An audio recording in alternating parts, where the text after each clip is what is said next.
Good morning, ladies and gentlemen. Welcome to the 557th board meeting of the California Regional Water Quality Control Board, Central Valley Region. I would like to introduce the board members and staff at this time. Directly to my left is John Constantino of Grass Valley. It's my understanding that Raji Barr of Bakersfield, who will be sitting on my far left, will be joining us soon. On my far right is Dan Markham of Fall Rivers Mills, and on my right is Denise Cadera of Allensworth. My name is Carl Longley, and I hail from Fresno. I'll now introduce the Executive Officer, Pamela Creedon, who will introduce her staff. Good morning, Dr. Longley and members of the board. Across the room from me to my left is Andrew Altavogt, Assistant Executive Officer in the Sacramento office. And next to Andrew is Stephanie Yu, Senior Staff Counsel for the board for this last board meeting. Is that correct? Stephanie will be going to Region 3. Yep, that's correct. Yes. And then to my immediate right is David Lancaster, Staff Counsel for the board. To my far left is Kieran Lanfranchi-Rizzardi, Executive Assistant for the board. Next to Kieran is Adam Lapitz, Assistant Executive Officer in the Sacramento office. And to my immediate left is Patrick Palupa, incoming EO for the board. As of Saturday, he'll be the EO for the board. In the audience, we have Clint Schneider, Assistant Executive Officer in the Redding office, Clay Rogers, Assistant Executive Officer in the Fresno office, and Linda Bracamonte, Assistant Executive Officer in the Sacramento office. And then we have a number of staff in the audience, as well as a former EO, Bill Crooks, is in the audience today. Welcome, Bill. Very good. Dan, could you lead us in the Pledge of Allegiance, please?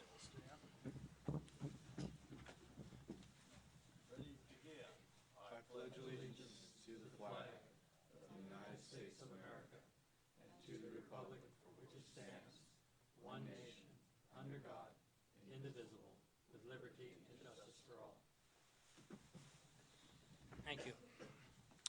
Moving on to approval of the minutes of the April 5th and 6th meeting, which was held in Fresno. I looked at the draft, but I don't.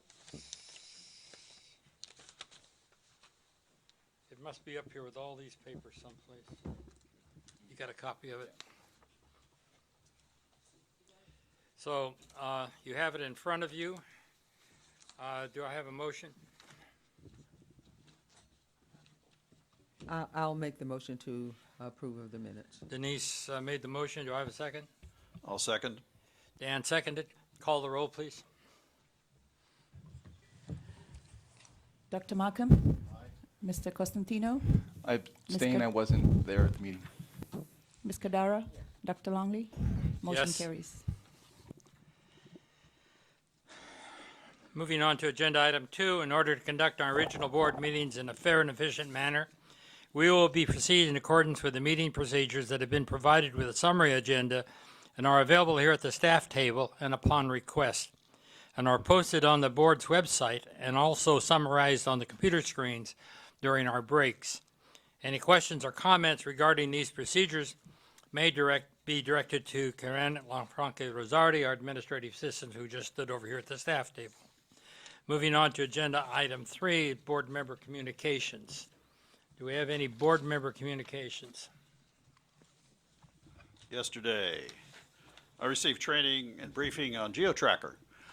Interested in this program is archiving the historical records, and I was quite impressed with that. I think it's good to have that data archived correctly so that future generations can see the progress we're making. Data storage, access to that data is always a critical issue. Go ahead, Denise. Yes, at our last meeting, I think I mentioned to you that the community of Allensworth had a boil the water order, meaning we didn't have good water, and that was for a year, from January of 2017, and that we finally got that this past January. Part of the problem we had coliform in the water, E. coli, and we needed a chlorination system. The we got this support from the State Water Board to get the system in. And since that time, we were also had a boil the water order for arsenic. And then just a couple of days ago, we had 123 TCP found in the water for the first quarter, so we are still under the boil the water order. You might ask, why am I saying this? But I represent a disadvantaged community, and many of the disadvantaged communities have problems with their water. I don't think any of you in the audience would want to have any kind of contamination in your water, and the fact that you would have to go without quality drinking water for any time, not to mention a year. And I'm just bringing it to your attention because our role here is to protect water quality. And I just think it's important that as we're experiencing this in our community, that I bring it to the attention so that you realize that it's not an isolated incident. While we're not in Flint, Michigan, we're in California, but many rural communities, disadvantaged communities, suffer many of the things that I've just described to you. And it's not a good feeling when people have to boil their water. In fact, a couple of weeks back, we were getting the emergency water, and it was canceled because our water we had come into compliance. But then, like I said, just a couple of days later, we got another notice of another problem with our water. So it's a serious issue. And so when we're speaking about water quality in disadvantaged communities like this is what we're talking about. And we need measures to work with the disadvantaged communities who don't have the resources many times to address these issues. And many times the state comes in to help. But by the time we get that, we're still in a situation where we don't have quality water. So it's just something I want to share with the community. It's not just something that happens as a fluke. This is a serious crisis in our community. We have children, families that live in the community, and quality water, drinking water is essential. Thank you. Thank you. Any other comments by board members? Since our April meeting, I've participated in, I think, 3 CV Salt's XCOM meetings. I also participated in a food safety panel meeting held in this room on the 25th of April. 7 May participated, no, not that one, participated in a conference call of regional board chairs, but there was a regional board chair face-to-face meeting on the 23rd of April. We had at that meeting a presentation by not Caltrans, it was the DMV, and a focus was on this issue of the disassemblers, the folks that take cars apart. This, particularly in many of the urban areas, has caused a very significant problem that has to be addressed. We also spent a good amount of time talking about WQCC, which is going to be held in October of this year, and have since then, as part of the WQCC Planning Committee, we are ferreting out the topics. It looks like we're going to be focusing once again on regional climate adaptation. That's something near and dear to your heart, John. The cannabis regulatory program, addressing water quality impacts of the homeless. Also of interest is the One Water initiative that really links trash, pathogens, water quality, public health all together. In other words, we're looking holistically at the water quality issues, and it's an opportunity to be able to, I think, move forward more effectively and efficiently. Another one that is of interest is and it's easier to do now that Division of Drinking Water is part of the state board, but linking wastewater, septic to sewer, to the drinking water supply, and groundwater recharge, SIGMA, and all of that. Once again, a holistic look at water management that in the long term will pay more dividends. Yes, go ahead, Uh, Dennis. Also, from our last meeting, the community of Allensworth had an opportunity to have a interview with KCET, and they were always coming out to disadvantaged communities, trying to understand situations, particularly as it relates to water and drought. So that was something that was published, I think that was on TV just recently. And then in the past couple of weeks, Sarah Craig, who received a grant from the California Humanities Foundation, also doing a study on disadvantaged communities and water, and her primary focus was on arsenic. So I participated in that. She was following our family around and really trying to get an understanding and history of the community of Allensworth and its water issues. So those are the two additional updates. Thank you. Thank you very much. Is any further reports? We'll move then to agenda item 4, public forum. Do we have any cards for individuals from the public?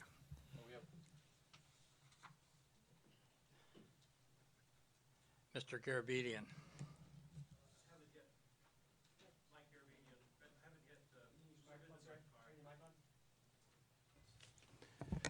May I submit that card post points here? Certainly. Thank you. Friends of the North Fork American River Group, received yesterday, dated yesterday, the finding that the Atwater POTW is eligible for the general order for POTWs. We're very concerned about that. We're concerned about it undermining and its impact on the Clean Water Act, on the NPDES delegation to the state.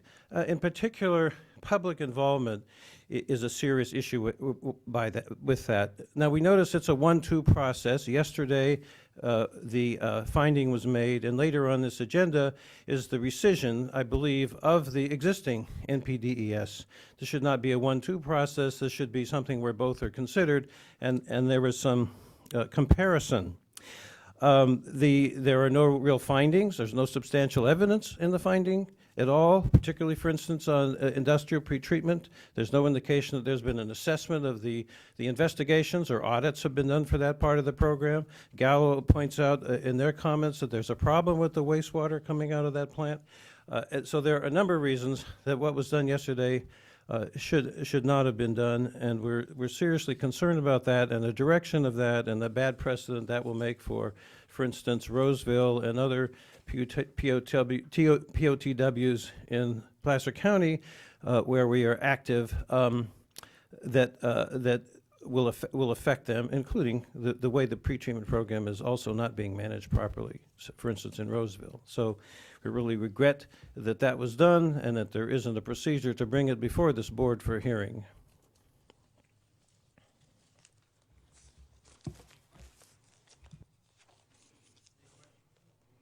There we go.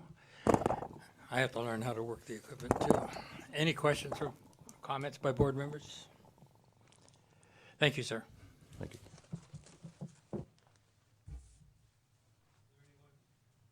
Is there anyone else who wishes to speak on the public forum? Seeing none, then we'll move to agenda item 15. Update by, yes.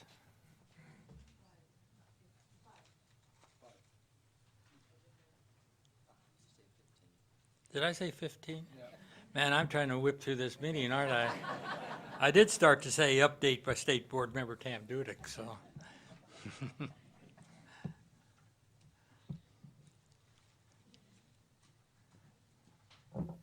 Thank you, Mr. Chairman. For a minute there, I thought I've been absent so long that you've forgotten all about me. Never. My apologies for my absence, but I'm so thrilled to be here today for a couple of reasons. One, it means I'm not in water fix hearings. Yay! But more importantly, of course, the agenda that is before you today, their consideration of the salt and nutrient program has been long in development. I look forward to hearing the discussion and your deliberation today, given its significance to the Central Valley and to the rest of the state. So thank you all for your hard work on it, and I look forward to the discussion today. I won't hold you up much longer, since I know you're eager to get to that item, but I would be remiss to not take this opportunity to express my sincere appreciation and respect, personally and professionally, to your executive officer, Pamela Creedon. I remember appearing before this board shortly after your appointment of Ms. Creedon as executive officer to congratulate you on that outstanding selection.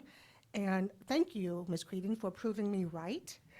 All the board members like that.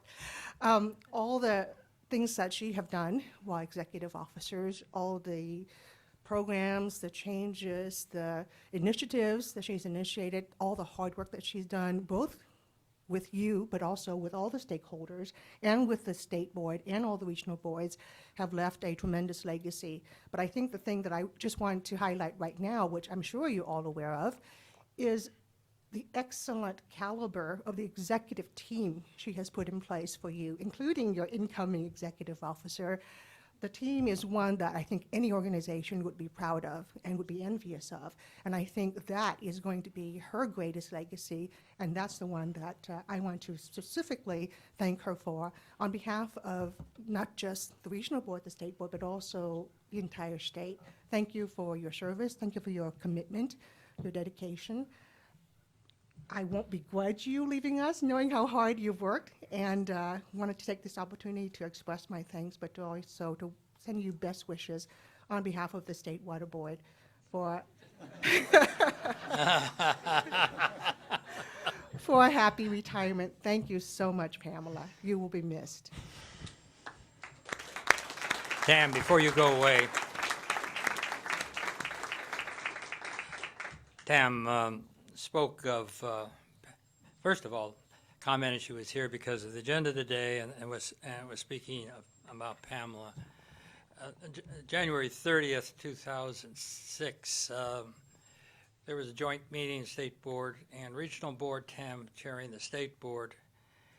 And we at the Regional Board had been talking about the need for salt management and what became salt and nutrient management. And so Tam directed us to get the job done on that day. And so the end of August the end of March of 2006, we had our first meeting. We hired Pamela on February 14th, I think it is. It's easy to remember because it's Valentine's Day. So folks came into the room and looked like we had a big job on our hands. And I must say, it's been a big job, but it's been made. What I have witnessed, and it was particularly, I mentioned the day that I went to a bunch of ExCom committees to receive these salts. How this thing has transformed is something that a book needs to be written about, because tremendously heavy lifting on the part of the stakeholders. The work that's been done is unbelievable. And of course, Pamela put all of that together. So thank you, Pamela, and thank you, stakeholders, for what you've done. We'll see where it goes today. Moving on to Executive Officer's Report, Agenda Item 6. Any discussion? Oh, you have my report in front of you. We do have some staff awards, and Dr. Longley, you have a presentation to make as well. Good.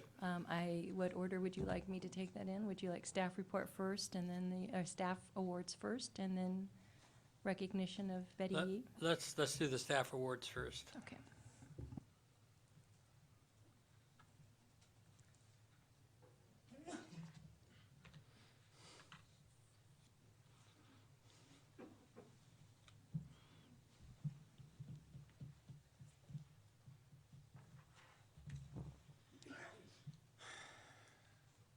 Got a runny nose.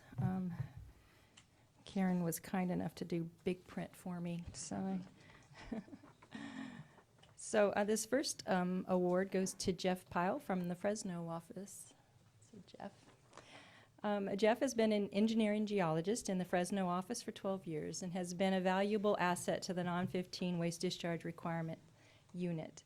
Jeff has been working diligently to accomplish the goals of the WDR program, specifically adoption of individual WDRs, enrolling dischargers under existing general orders or waivers, and pre-permitting site inspections.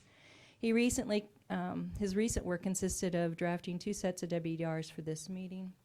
His work included pre-permit inspections, reviewing the waste discharges submitted by each discharger, identified and resolved issues associated with the discharge, and drafted the order for management and public review. His hard work and commitment were valuable in completing the WDRs on schedule. Jeff also spent time reviewing a work plan submitted by a discharger for construction of a new evaporation pond and making sure everything submitted was as required. He also assisted the NPDES unit in Fresno with reviewing and providing comment on technical reports for the closure of a wastewater treatment facility's former site, specifically the drying bed location. Jeff was able to use his knowledge and experience from other similar projects to complete this task. This accomplishment was valuable to the NPDES unit because he was able to provide resources that allowed the unit to continue working on other permitting issues. It is obvious by the work described today that Jeff is able to get tasks completed from beginning to end, check them off his to-do list. He continually finds time to respond to public's questions, review files, and have meetings with dischargers. He is reliable and a professional member of the staff of Fresno and is very deserving of this award. So thank you so much, Jeff.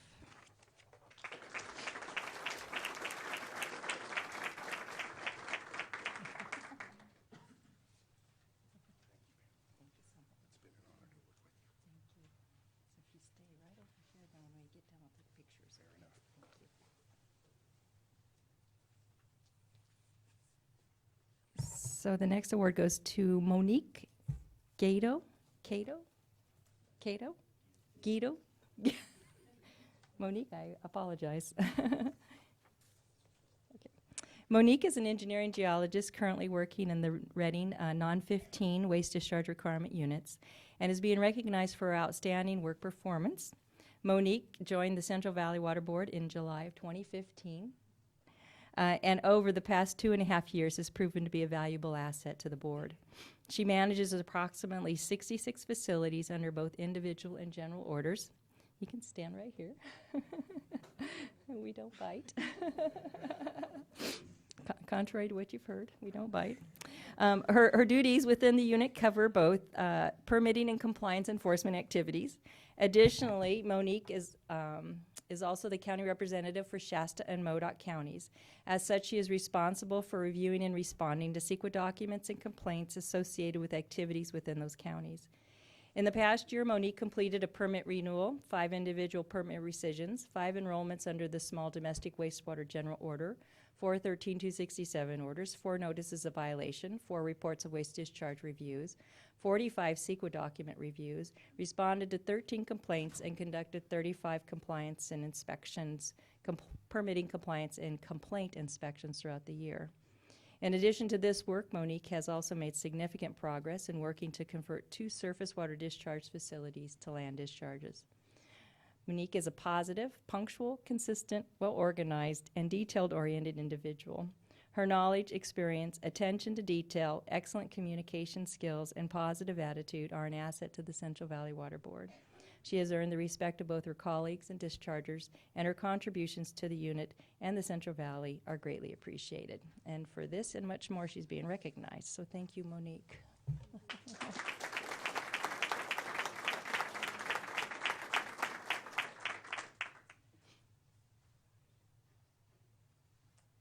Monique looks like she could be a sister of Frances McChesney. So, so close in looks. That's a compliment. This last award goes to Carrie Holmes in our Sacramento office. And Carrie is a senior water resources control engineer in the compliance and enforcement section in the Rancho Cordova office. She has managed compliance and enforcement efforts for the NPDES facilities out of the Rancho Cordova office for several years. In this work, Carrie and her staff are responsible for working with dischargers on permit compliance and issuing administrative civil liability complaints for both mandatory minimum penalties and discretionary penalties. In 2017, Carrie also took over responsibility for overseeing the industrial and construction stormwater compliance and enforcement. This effort increased Carrie's workload substantially, and she has come up with a number of ideas on how to streamline the workload in her unit. Carrie is also a resource for staff and seniors in Rancho and throughout the region who have questions on NPDES compliance issues. For all of this and more, Carrie is deserving of the Sustained Superior Accomplishment Award. Oh.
So while we're moving around, like maybe this is to Patrick, but this is actually one of my favorite parts of the job is to give away the awards. I think this doesn't happen at other agencies that I've seen. It's a little homey, but I think it adds to the personality of this board, and I like that part of it, and I hope it continues. Well,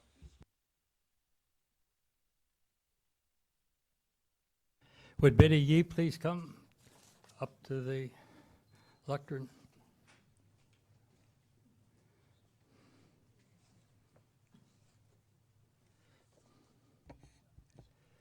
Betty is somebody that I met down in the Fresno office, and she moved up here, and then she decided that terrible thing called retirement. I don't know. But Betty, congratulations. Thank you. It is my pleasure to read a resolution and to present that the resolution to you. This is a resolution commending Betty Yee on her retirement from the California Regional Water Quality Control Board, Central Valley Region. Whereas Betty, a graduate of the University of California at Berkeley, began her career with the Central Valley Regional Water Quality Control Board on April 1st, 1986 in the Fresno office as a water resources control engineer. In the Fresno office, she worked on a variety of projects, including Tulare Lake Triennial Reviews, Kings River, and evaporation basin sampling, lab contract management, and pretreatment inspections for both PCI and PCA. Whereas it was in Fresno that she sharpened her survival skills during infamous field trips that are legendary in Fresno office lore. You're going to have to tell us about those. The evaporation pond swamping and the Panoche Creek overflow incident. In addition, Betty was one of the first staff members in the office to have use of an individual computer. Yes, times have changed, I tell you. And whereas in 2001, Betty transferred to the Sacramento office, where she was promoted to a senior water resources control engineer. She continued to increase her region-wide knowledge of water quality and basin planning issues and became the guardian and protector of the basin plan. Whereas Betty had an in-depth knowledge of the laws and regulations that support the basin plan and the more than 50 years of background information in our files that provide the rationale for our existing basin plan. This knowledge and the ability to access historic documents in seconds from her unique filing system was invaluable in providing guidance to staff on basin plan amendment projects and assisting staff in implementation of basin plan provisions in permitting and enforcement actions. Your unique filing system. Have to learn more about that. And whereas Betty, in her 30-plus years as a Central Valley Water Board at the Central Valley Water Board was the lead staff in conducting triennial reviews of the basin plans, as well as being responsible for working on basin plan amendments on a wide variety of water quality issues, including recent various and exception policies. And whereas Betty was always very handy on the computer, and she shared her expertise with numerous staff over the years that greatly simplified their lives. This assistance was greatly appreciated by all. And whereas Betty in her spare time occasionally fields phone calls from the state controller office. I asked about this, and no one's been able to provide me an answer. And whereas Betty was an incredibly valuable staff member during a long career, she will be greatly missed and very difficult to replace. Hopefully her years of counseling and education of staff will help bridge the gap. And whereas Betty, in addition to being a spectacular worker, was also a great friend to many in both the Fresno and Sacramento offices, both at work and away from work.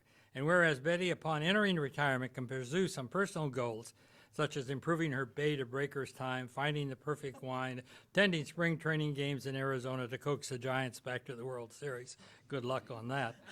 And whereas Betty faithfully served the board and people of California by applying her vast knowledge, skills, and judgment in the protection of the quality of California's waters. Therefore, be it resolved that the members of the Central Valley Water Board and its staff respectively extend to Betty Yee on the occasion of her retirement, following more than 30 years of service to the state, our sincere thanks and appreciation for a job well done. And be it further unanimously adopted this day, 31 May 2018, at the 557th regular board meeting, the Central Valley Regional Water Quality Control Board, A's by all the board members. And I want to thank Betty very much for that job well done, but you got to tell me about those comptroller calls.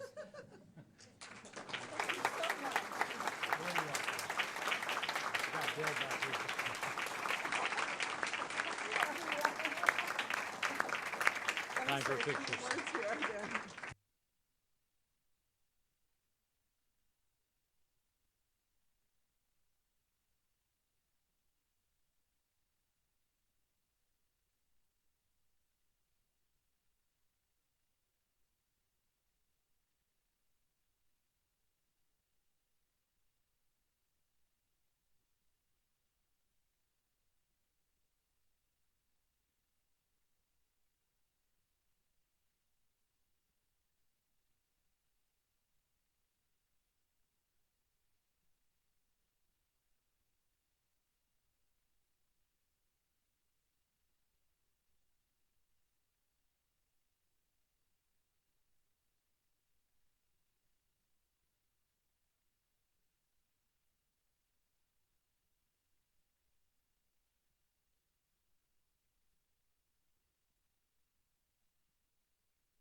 Pamela, will you please join me?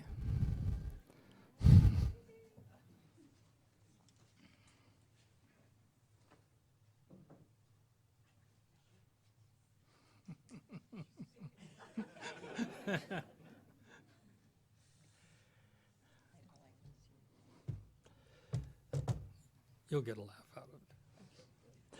This is a resolution commending Pamela C. Creedon on her 12 years of service as Executive Officer of the Central Valley Regional Water Quality Control Board. Whereas Ms. Creedon was appointed Executive Officer of the Central Valley Water Board on February 14, 2006, becoming the first female Executive Officer of this board. Whereas Ms. Creedon wasted no time setting ambitious goals for not only every member of her staff, but also each and every board member. I can attest to that. attorney, stakeholder, and permittee. And whereas Ms. Creedon's vision and work ethic were not for the faint of heart, pushing all of us to develop creative, defensible, and reasonable solutions to even the most difficult regulatory challenges. And whereas Ms. Creedon's cryptic late night and early morning emails had become the stuff of legend, often prompting coin flips, with the losing assistant executive officer being the one to request clarification. I found that interesting. And whereas Ms. Creedon minced no words, ever. And whereas Ms. Creedon worked diligently to expand public participation, dragging board members and staff to all manner of locations throughout the Central Valley to improve the public's access to the board. And whereas Ms. Creedon has a healthy aversion to flying in either a certain 1968 Mooney or in any helicopter to conduct aerial inspections, delegating that responsibility to whomever happened to be involved in the conversation and under her direction. And whereas Ms. Creedon brought consistency features between all three board offices, including long hours traveling to the Reading, Fresno, and Maui offices. And whereas Ms. Creedon oversaw the development of many new regulatory programs, pushing her staff to weigh challenging regulatory and stakeholder considerations, often asking important on-the-site questions that neither staff, our attorneys, nor stakeholders could answer. And whereas Ms. Creedon has outlasted 9 head coaches of the Sacramento Kings over her tenure as executive officer and has compiled a much, much better winning record. And whereas Ms. Creedon's integrity, accountability, and fairness endeared her to her staff, her friends, and ultimately to even many of her toughest critics. Therefore, be it resolved that the members of the Central Valley Regional Water Quality Control Board and its staff respectively extend to Pamela, on the occasion of her retirement, our sincere thanks and appreciation for a job well done, and be it further resolved that this board and its staff wish Pamela and her family only happiness and fulfillment in her retirement. Unanimously adopted this 31st day of May 2018 at the 557th regular meeting of the California Regional Water Quality Control Board, Central Valley Region. It's with great pleasure and also sadness that I present this to you, Pamela.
Dr. Longley, could I have just one quick minute?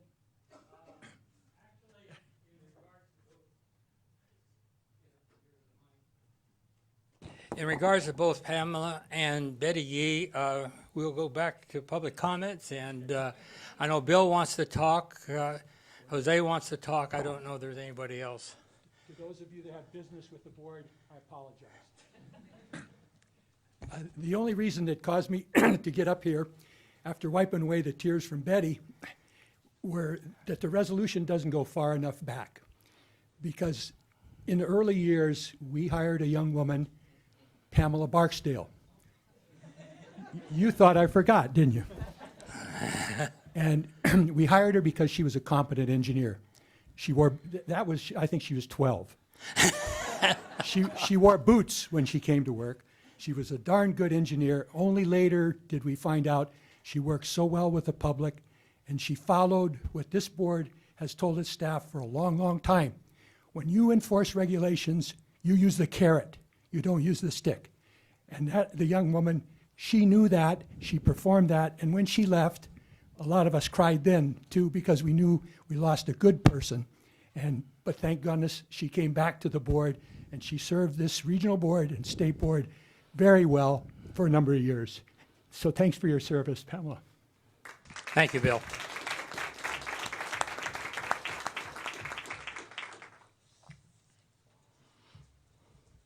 Thank you, Dr. Longley. My name is Jose Angel. I'm currently the executive officer in Region 7. Pamela, congratulations. As some of you know, I started my career in Region 5 in the Fresno office. And Betty, I came for 2 reasons. Number 1, to congratulate you. Second, to thank you. I prepare about 5 pages to roast you. But I realized that most of the stuff applies to Lauren Harlow, so we're just going to skip that one. In all seriousness, Betty, congratulations. You have done it with grace, humility, and have helped a lot of the staff in the Fresno office, particularly myself. I came with kamikaze instincts in the Fresno office, and the first thing Betty told me about the basin plan, there's 2 versions. There's the basin plan, what's in writing, and there's my version. So I knew how the cookie was going to crumble after that.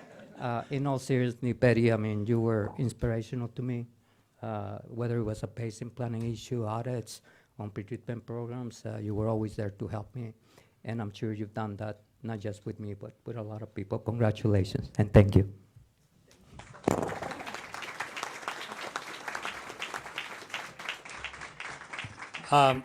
This took a little time this morning, but great people are leaving. These are the kind of folks that make this board tick. And I want to thank them very much for everything they have done. And I want to thank the rest of the staff that are carrying on, because we've had a great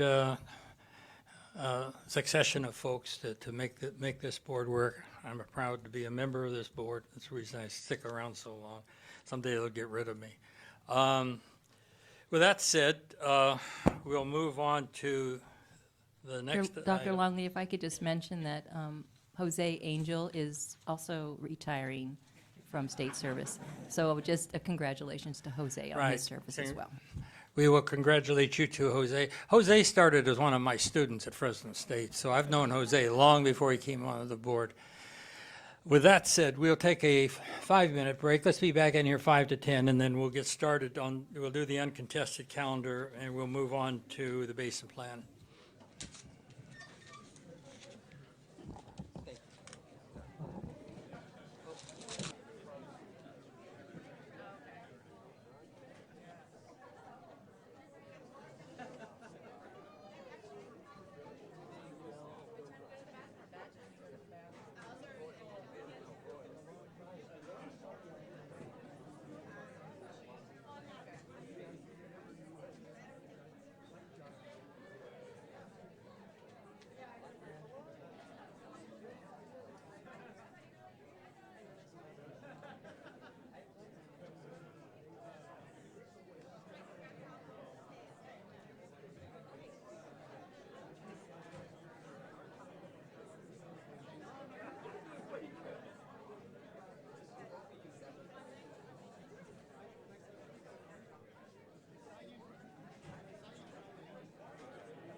Take your seats, please.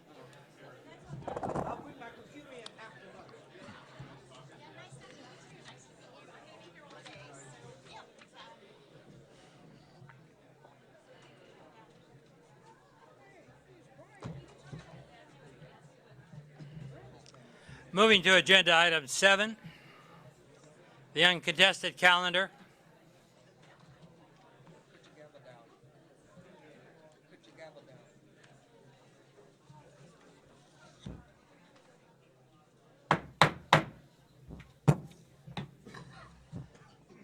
Oh, that worked.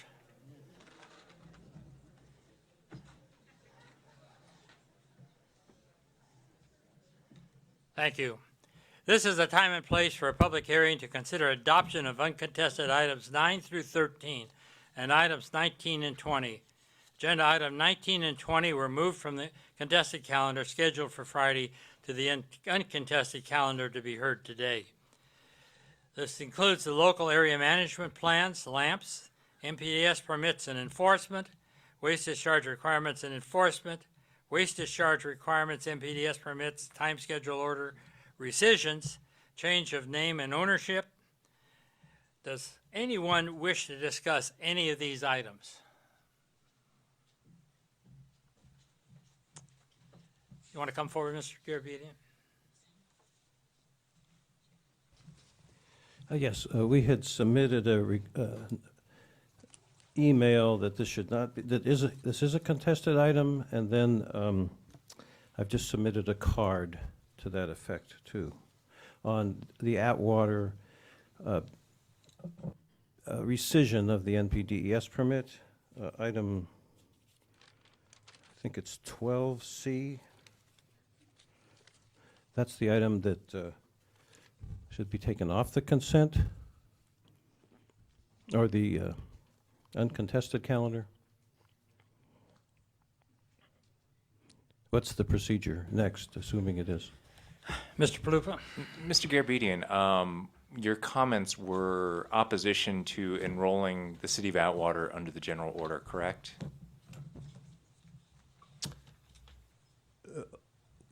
I don't understand your question.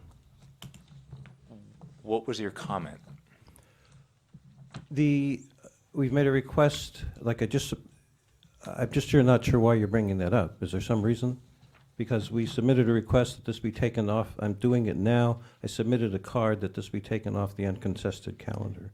This is the item is the NPDES rescission that we are asking to be taken off the item 12C, as I understand it. And if you could state the reason for your request? So this is the time to address the problem with it? Yes. Okay. In 1982, I testified to Congress on the reauthorization of the Clean Water Act, and I focused on the industrial pretreatment program. And then I worked on the proposal, I followed the proposal to develop the industrial pretreatment program for New York City. And the implementation, and after that was my first NPDES hearing when the North River Sewer Plant had its renewal of its NPDES permit. We weren't successful in challenging the improper implementation of industrial pretreatment, but the audits that followed showed we were right on point. The reason that's pertinent here is that involves a dozen POTWs, and there is a vast difference from one POTW to the other. And Atwater has its problems, and it is a good example of why the general order, if it's going to be applied to POTWs, the named possible ones, it should be done with a lot of precision and disclosure of the facts and reasons for that.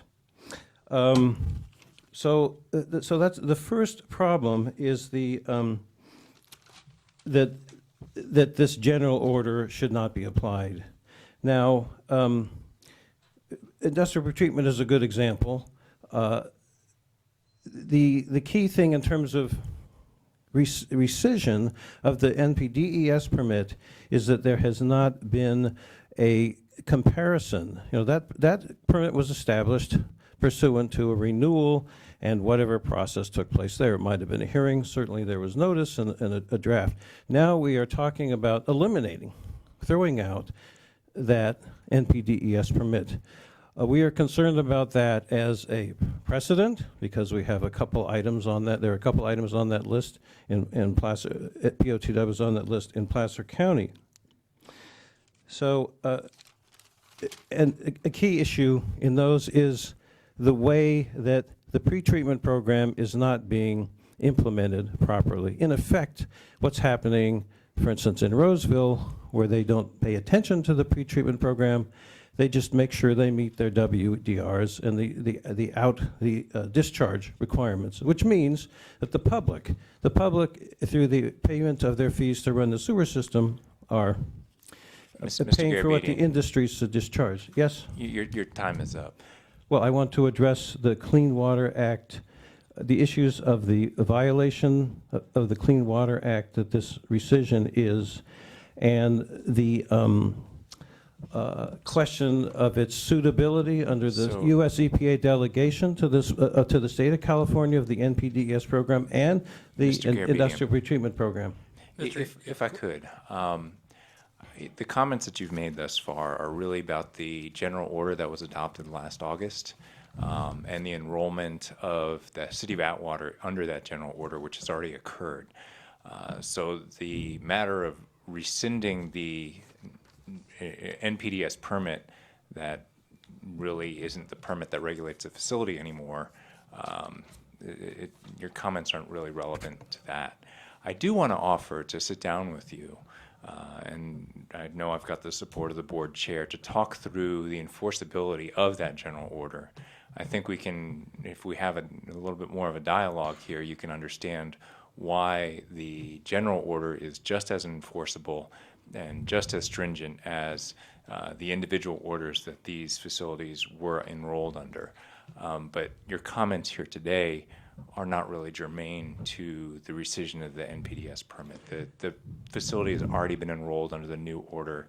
This old order is just a matter of housekeeping. You're saying the old order is no longer in effect? It is not in Then why effect. is it on why is it on the agenda for rescission? So the Atwater permit actually expired in 2017, so it's been operating under the terms of that general order. It's been considered. Introduce yourself, please. Oh, Stephanie Yu, counsel to the board. So the Atwater individual permit has been administratively extended, which means that the discharger has been operating under its terms, even though the individual permit itself has been expired. Because the new notice of applicability has been issued to Atwater, basically, as soon as that authorization has been issued, the existing order no longer has any effect as applied to Atwater. The reason the rescission is on the board's calendar for today is mostly so that the board may affirm what has already happened. This is not a situation where the permit has been ongoing and it's being terminated during its term. It's already expired. And this is just something to assure the discharger, the public, and EPA that the permit is no longer effective as applied to Atwater. Well, we think that process should have a Well, public meeting in Miss- Atwater. There should be a chance for the public to understand the situation and the public. Actually, Mr. Garabedian, there was that chance at earlier board meetings when we were going through this process of the general order, but I think it's important. We participated in that. Yes. And I we're thi- concerned about this process. But I think it's important that you take the opportunity that Mr. Palupa offered to you, that I also offered to you, to come in and meet with us individually, and we talk through this. We may not walk out of the meeting agreeing, but I think we need to have further discussion on this item. Well, I certainly look forward to that, but this should be taken, rescission should be off the calendar, and it should be set for hearing. That permit, as was pointed out, is not even effective, and we need to just administratively recognize that. Well, the public is being left out. No, the This is- public is not being left out. Don't make statements here that are not supportable. The public is not being left out. We've already had those hearings. Thank you very much, Mr. Garabedian. Not on this. We look forward to There's seeing. no hearing on this item. We look for, you are wrong on that, sir. We look forward to hearing, having a comment the ability to speak with you later. Well, Thank of you. course, we will do that, and sorry we don't have a chance now. on this. Thank you. Mr. Laputz, is there anything else? I'm sorry, Mr. Laputz. I get it wrong every time.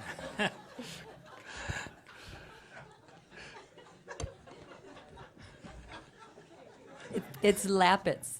Lapitz. Laputz, excuse me. You're not French.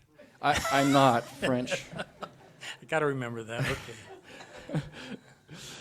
okay. There are some late revisions Yes, for a few of the items. Item number 20, item number 11E, and item number 11I. These late revisions are clarifications, mainly in moving of some sampling locations, and the dischargers have been notified of these late revisions and are okay with them. very good. Any questions?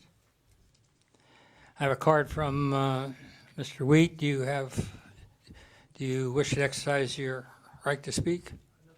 Thank you. Very good. Hearing no questions, I will ask for a motion.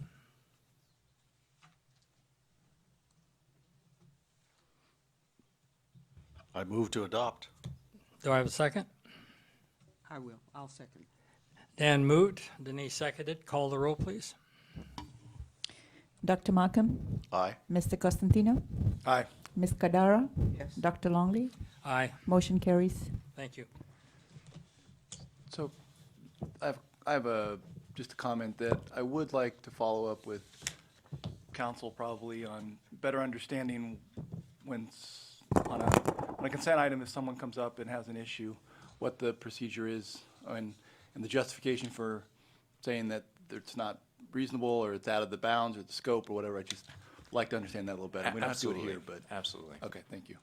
And also, when we do sit down, Mr. Garabedian and his folks, one other board member can join me, of course, vice chair. But if Denise is not available, I would invite anybody else on the board to join me. Thank you. Move to agenda item 8.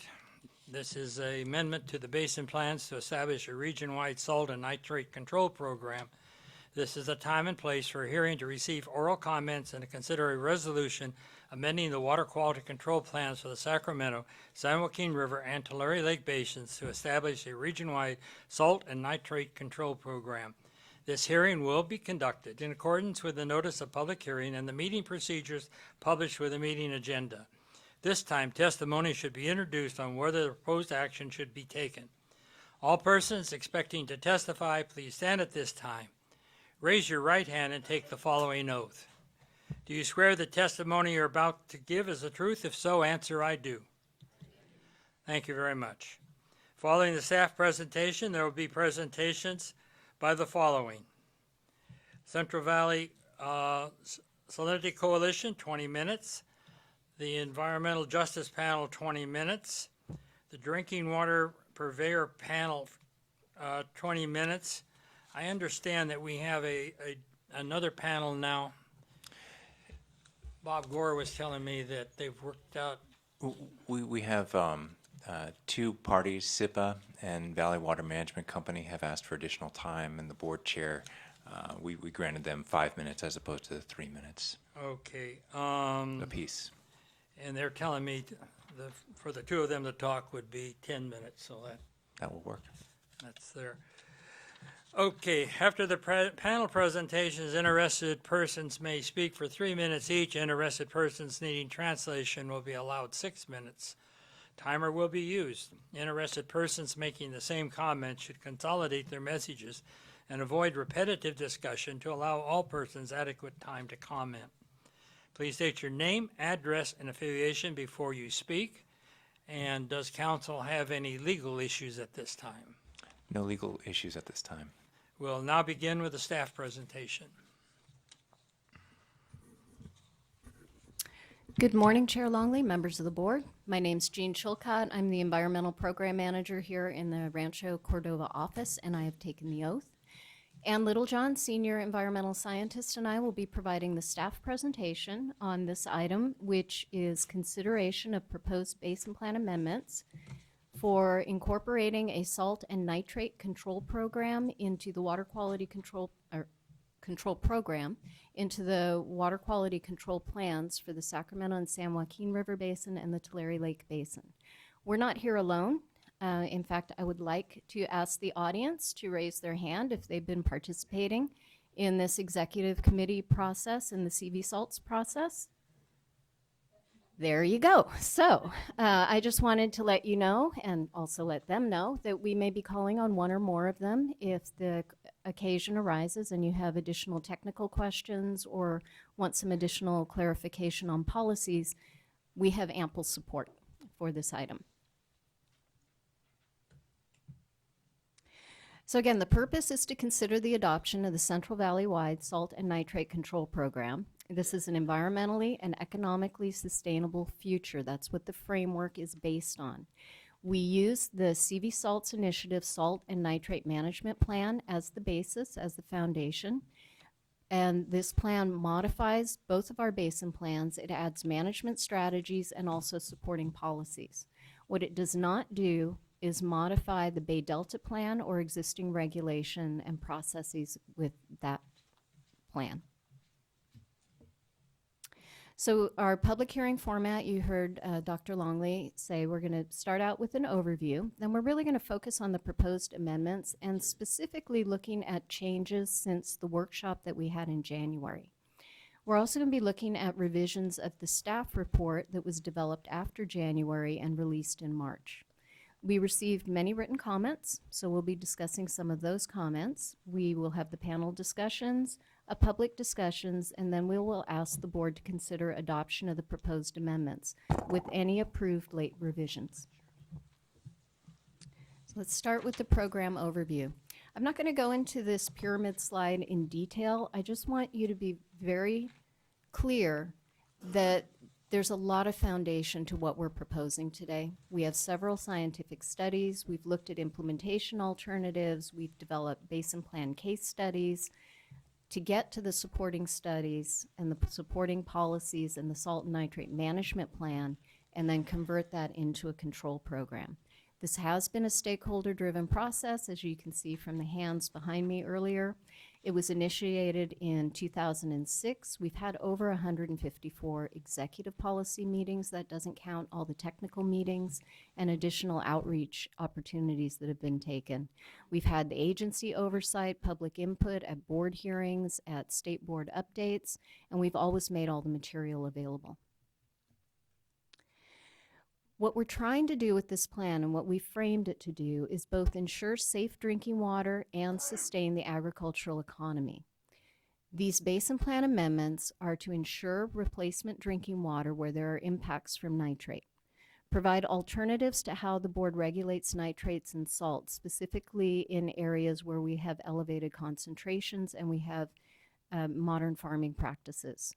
We want to limit and manage degradation so that we can restore groundwater where it's feasible and practicable. We also have a very diverse Central Valley, so we've framed this proposal so it can take account of those diverse conditions. The process has been intense. We did start in 2006, but we've been in a very high gear since 2017 when we first received the CV Salt and Nitrate Management Plan. On the 9th of March in 2017, that is when we had a public hearing and the board accepted or acknowledged the receipt of the plan and directed staff to start working on basin plan amendments and to use that plan as appropriate. We developed the basin plan language, released it in December of 2017, and in January 2018, we had a workshop on those amendments. We used the input from the board and from the public at that workshop to develop the draft staff report that was released in March. And then we received comments on the original draft, and we've released a revised staff report along with our response to those comments on the 21st of May. Today, we'll be considering adoption of these amendments that have been revised. So there's several components, and you do have a handout in your packet. And we are changing two different chapters, sections, and revisions on two chapters. Chapter 3 is the water quality objectives, and we're adding a section that discusses variances and exceptions and just recognizes that those may have some influence on water quality objectives. We also have provided some revisions and clarifications for the constituents section for maximum contaminant levels, secondary maximum contaminant levels. Chapter 4, we have the salt and nitrate control program proposed, which includes a conditional prohibition and monitoring program. We have several supporting policies that we will discuss briefly, and we also have new language to clarify implementation of secondary MCLs in permits. We also have included cost to agriculture and the concept of prioritizing basins based on nitrate impacts. All of these amendments are framed on our 3 management goals. These were proposed in the CV Salts SNMP. They're carried over into our staff report and the proposed amendments. The first is providing safe drinking water supplies, both short-term and long-term. The second is balancing salt and nitrate loading by continuing our ongoing efforts to control nitrate loading in salt and also expanding those efforts. And finally, leading towards implementing long-term managed aquifer restoration where it's reasonable, feasible, and practicable. The framework of the program has not changed since the workshop in January. We're still looking at a prioritized program for nitrate with 2 compliance pathways, one for individual permitting approach, one for a management zone, more collaborative permitting approach. And we're looking for a phased program for the salt compliance pathway. Again, a conservative permitting approach and then an alternative permitting approach, and we'll discuss those a little bit more now. The salt control program. Main things to remember about this program is it is basin-wide. Our goal is long-term sustainability. The map that you're looking at here is the production zone groundwater, and you can see some of the red areas are areas where we have very high elevated salt that could be impacting agriculture or drinking water. And the green areas are where we have relatively good water quality or very good water quality. Our goal is to maintain the green and turn some of that red and orange back into yellow and green. So we want to maintain the good water quality while we improve the poor water quality. We stayed with 2 compliance pathways that we again had discussed in January, the conservative permitting pathway and the alternative compliance pathway. The discharger elects their compliance pathway at the beginning of each phase. This is a phased approach. There are 3 phases anticipating to be 10 to 15 years each. And you have this flow chart in your handouts as well. The phase 1 is the prioritization and optimization study, and that's in the alternative salinity permitting approach. So in that phase, you would be expanding the evaluations that have been initiated under the CV Salts initiative to look at physical and non-physical projects and also look at governance and funding and how to move forward on deciding what needs to be done Central Valley wide. We would review the program and then continue to the second phase, which is the project development. So that would be taking those feasibility studies and looking for funding and permits to get them set up for construction. And it would also include initiating the non-physical projects, more the management approach projects. And in phase 3, we would initiate project implementation, the actual construction of the more physical projects. So again, still a phased program, stepping through with a reevaluation between each phase. The phase 1 program, the first 10 to 15 years, again has a conservative side and the alternative side. The goal of the conservative side is to prevent degradation. So it is extremely conservative. We're using numeric values that have been set up to protect agricultural supply and municipal supply, which are some of the most sensitive beneficial uses related to salt, or to salt. For the groundwater discharge, we are proposing to limit any new or expanded allocation of assimilative capacity. And we're saying that these discharges don't meet the requirements for an exception. If we're not allowing degradation, we're not going to allow an exception and allow people to exceed the water quality objective in their discharge or cause the receiving water to exceed that. The one change you see here in red was the fact that for groundwater, we were going to have receiving water compliance determined using the shallow groundwater. There's been a change since you heard the discussion in January. We are now allowing compliance to be determined by each program the way it's being determined now. There was some discussion that some people look at effluent, some look at the receiving water. We felt that by having these conservative numeric limits, using that same compliance structure would be appropriate. It would still remain conservative. Okay. For the MPDS, again, limiting expanded or new assimilative capacity and not allowing variances from meeting effluent limits. The alternative side is really focused on the collaborative approach of looking for Central Valley-wide solutions. So we've included some flexibility for those permittees. If they're participating in the prioritization and optimization study, they can maintain what they're currently doing. They don't get a get-out-of-jail-free card. They don't get to start discharging more. They need to continue their salinity management practices, pollution prevention work, watershed and or salt reduction plans, the monitoring, and the maintenance of their existing discharge concentration or loading levels of salinity. One of the things we did clarify in the alternative program is that these salinity limits are not used for compliance metric in the alternative side. They're used as a measure of the performance-based activities of the group. Again, they need to continue to do performance-based standards. We're not using these very conservative numbers as an effluent limit for them. And for the MPDS dischargers, they are eligible for a variance, while for the groundwater dischargers, if they're part of this alternative compliance program, they're deemed in compliance with their salinity limits by meeting those performance goals. So I've talked about the alternative side as the prioritization and optimization study. This chart is also in your handouts.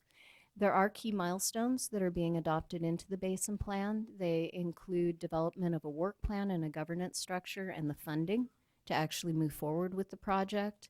And then also the reviews of available activities that can be done, both physical and management activities, and special studies, including looking at groundwater quality, trace constituents, looking at recycled water imports, and then also looking at emerging technology as they go through the study. So it's not a stagnant program. We don't just start today and look at what we know now and in 10 years just have something that mimics what we know now.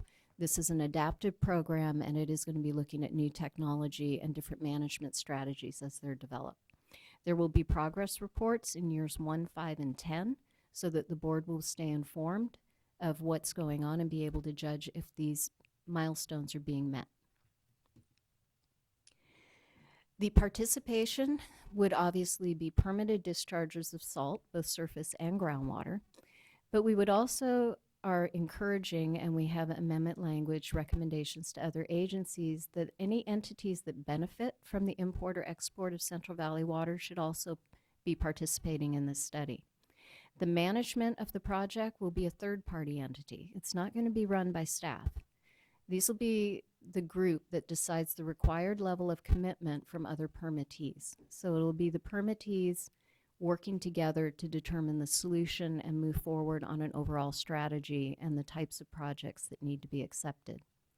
The implementation will be an open stakeholder process, much the way CV Salt's initiative was done, where you have a body, the third-party entity, but bringing their ideas, their concepts to the public so that people can stay informed and understand and have some say in the projects that are moving forward, and the milestones we discussed in the last table. Some of the changes to the salt control program since January was adding some clarifying language.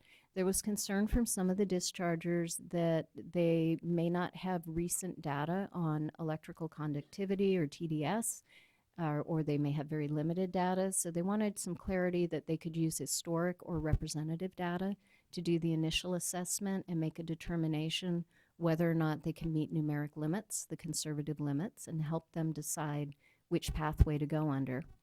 There was also the clarification that if you're satisfying all the components of the alternative strategy, fully participating in the P&O study, actively reaching the milestones, maintaining your performance-based standards, you are in compliance with your salinity limits. You don't need to apply for an additional exception. There were also specific revisions that were pointed out as needed in the Tulare Lake Basin Plan for consistency with the new program.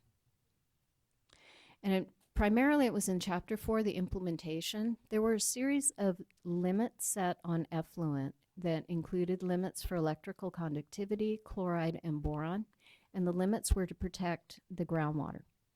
Okay, there was a recognition that groundwater quality varied throughout the valley, and so some limits had been set to try to manage the degradation of that groundwater. Since we now have a salinity control program, these limits were somewhat in conflict with how we were trying to move forward with the two pathways. So we had removed language specific to electrical conductivity and chloride. There was a request made that we also consider removing the boron limits. And while we couldn't completely delete boron out of the consideration, we did change boron limits to the effluent to applicable water quality objectives for boron, which allows the board a little bit more flexibility to look at site-specific and local conditions when trying to determine the appropriate limits to set for boron. Yes. And that's something, if we adopt this today, I think we need to keep that on the table to move forward on boron. It is, from the ag community, it has, as you well know, it has significant ramifications if we're supplying water that's outside of those limits. Yes. And of course, that's a function of the type of crop you're growing, and I think that this is going to take a good hard look, and so how we do the funding for that and everything else is going to be probably the first issue to face, but I think it needs to be on the table. And I think you're correct, and you're exactly right, is it needs a closer look as far as the distribution, the potential issues, where it's moving, what crops are grown, what the local conditions are, and it will take additional effort. Okay, so briefly for the nitrate control program. The prioritization has not changed since January. The priority 1 areas in red would receive a notice to comply. These are areas where we know that the upper zone, which we'll talk about in a few minutes, is elevated, has elevated nitrate concentrations and a likelihood of impacting domestic water supply. So they're our highest priority, and within 1 year of the effective date of our Basin Plan Amendment package, they would receive a notice to comply, all the permittees within those areas. The priority 2 areas, the orange areas, are still elevated, and so within 2 to 4 years of the effective date, they would receive a notice to comply with the requirements of the program. And these are groundwater dischargers, permittees discharging nitrate into the groundwater. The remaining basins, those green basins, and also areas that are not part of a groundwater basin, would receive notices to comply at the discretion of the board on an as-necessary basis. The compliance pathways have not changed. We still have the individual discharger pathway and the management zone collaborative effort. The permittees, again, elect compliance, which pathway they will be working under, and you have this in your handout. So after they receive a notice to comply. So they have a specific amount of time that they can evaluate their conditions, decide whether they want to come together as a group or work individually, identify what the potential impact of their discharge is and how they want to move forward. So for the individual permitting approach, the permittee can either elect to act as an individual, or they may be a third party representing several individuals under a single permit. And we define the receiving water as the shallow zone. And keep that in mind. I'll define it in a moment. It establishes 5 discharge categories with associate permitted compliance requirements. So we're looking both at the groundwater quality and also the effluent, and what potential impact that effluent could have on the shallow zone groundwater. There are early action plans required to address elevated nitrate in the public water supply or in domestic wells.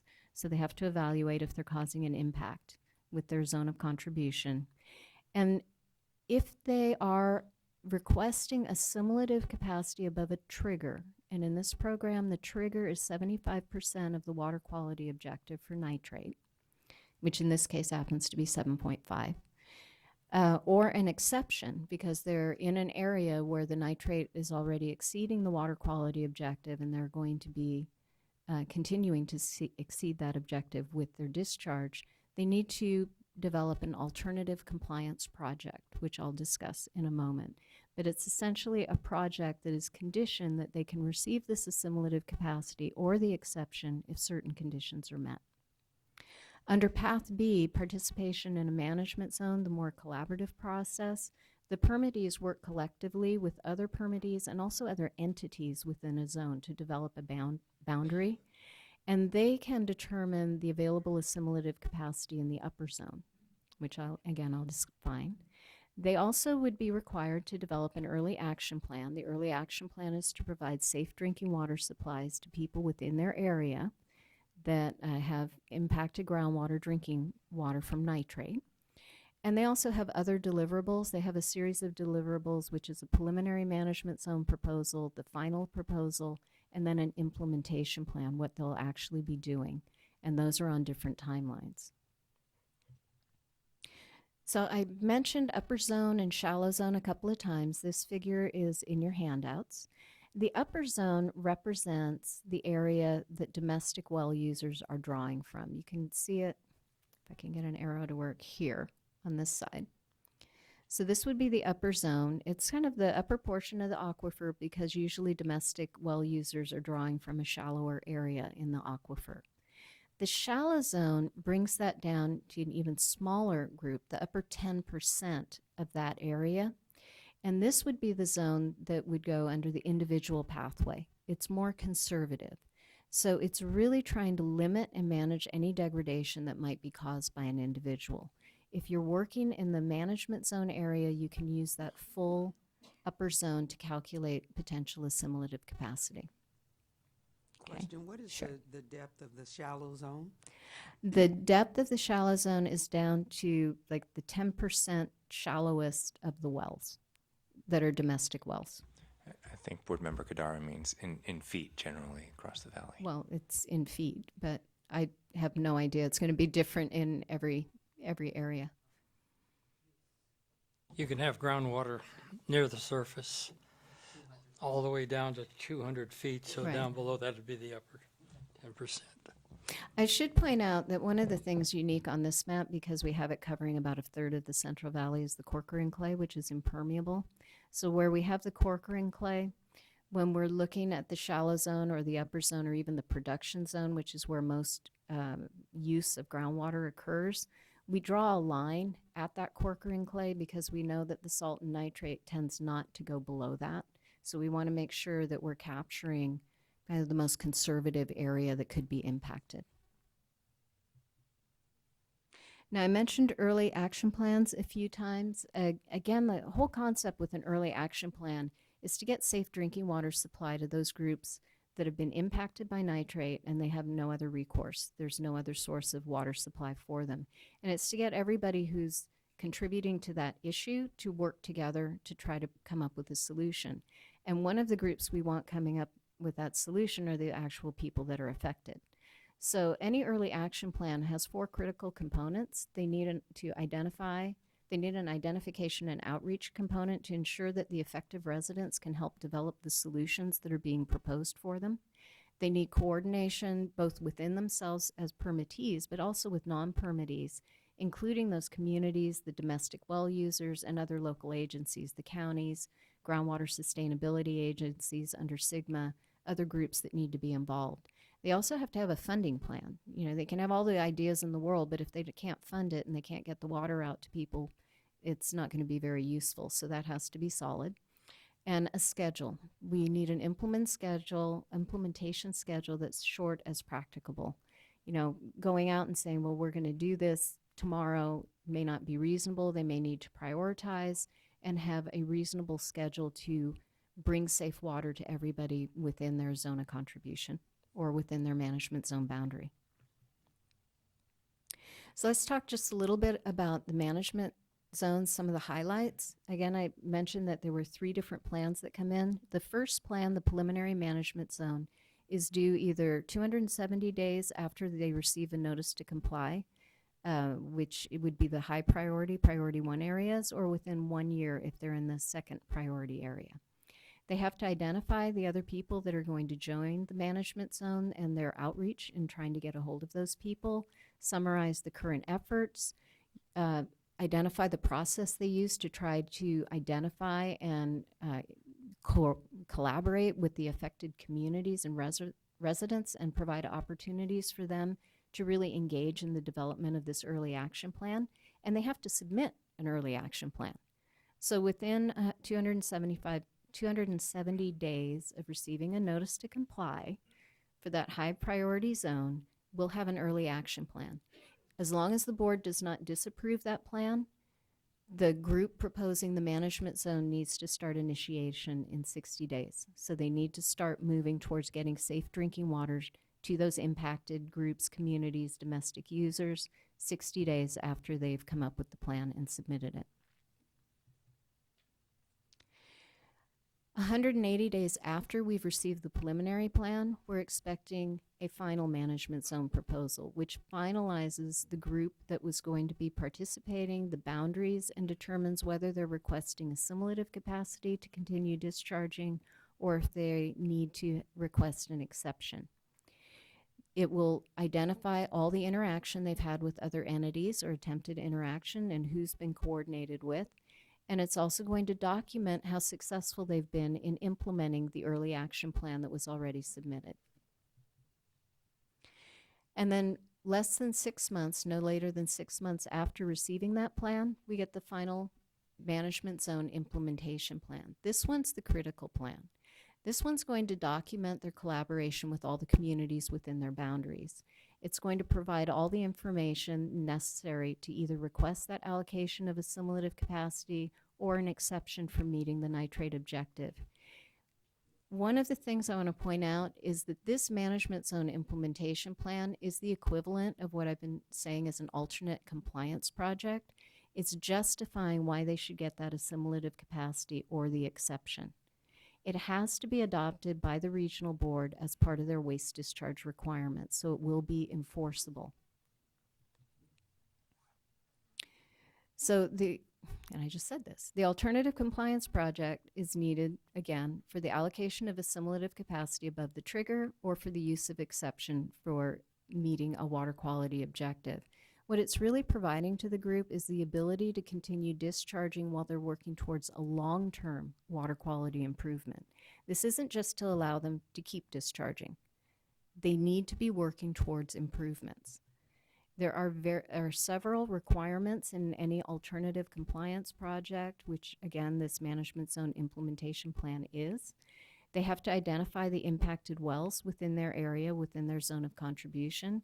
They have to have timelines and milestones, not just for the short and long-term drinking water supplies. They need to have milestones and timelines and activities to balance the nitrate loading and to manage the aquifer and do managed aquifer restoration.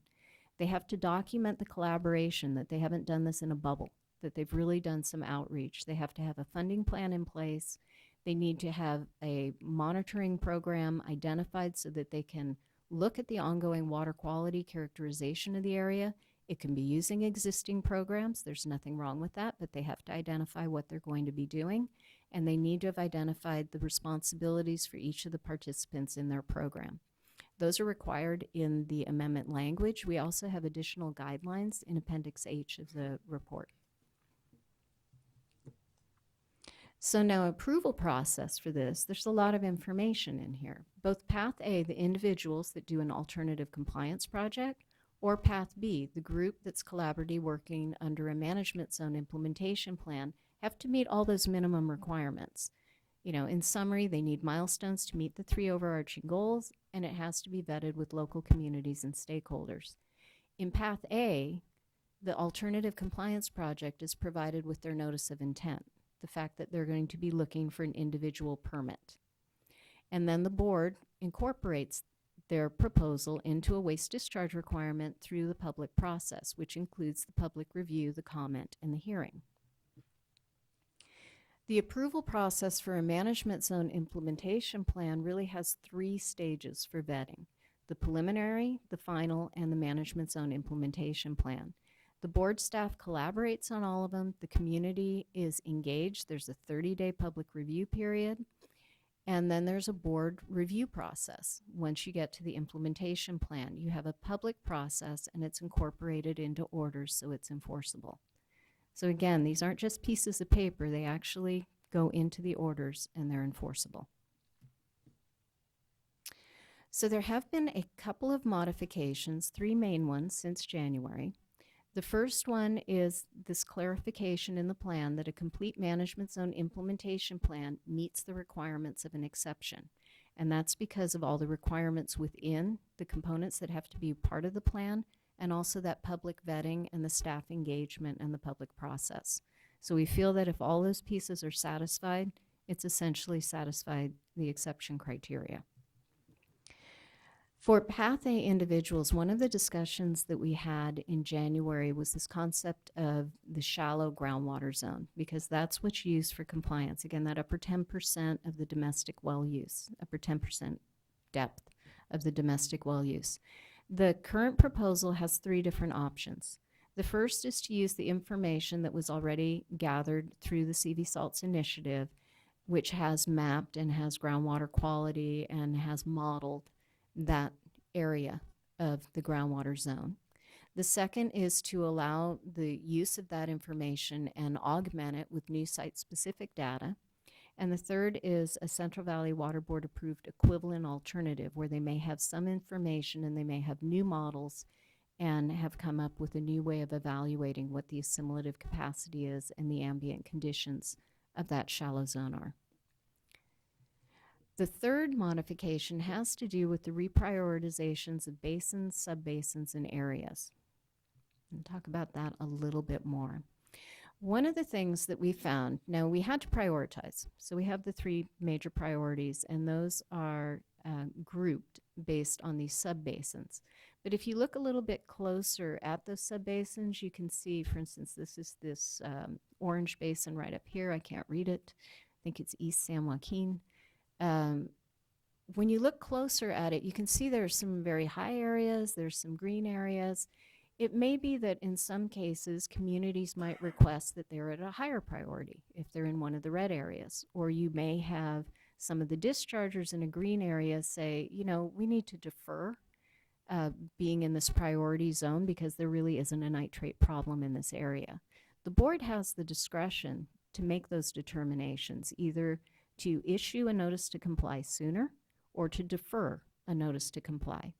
But it has to be based on sufficient information, and some of that information would be new data that can clarify what's happening in the area, what the level of drinking water contamination is, what the primary source of that drinking water is, and then also considering the most efficient use of resources. Is there another way of the group that's being impacted to get safe drinking water?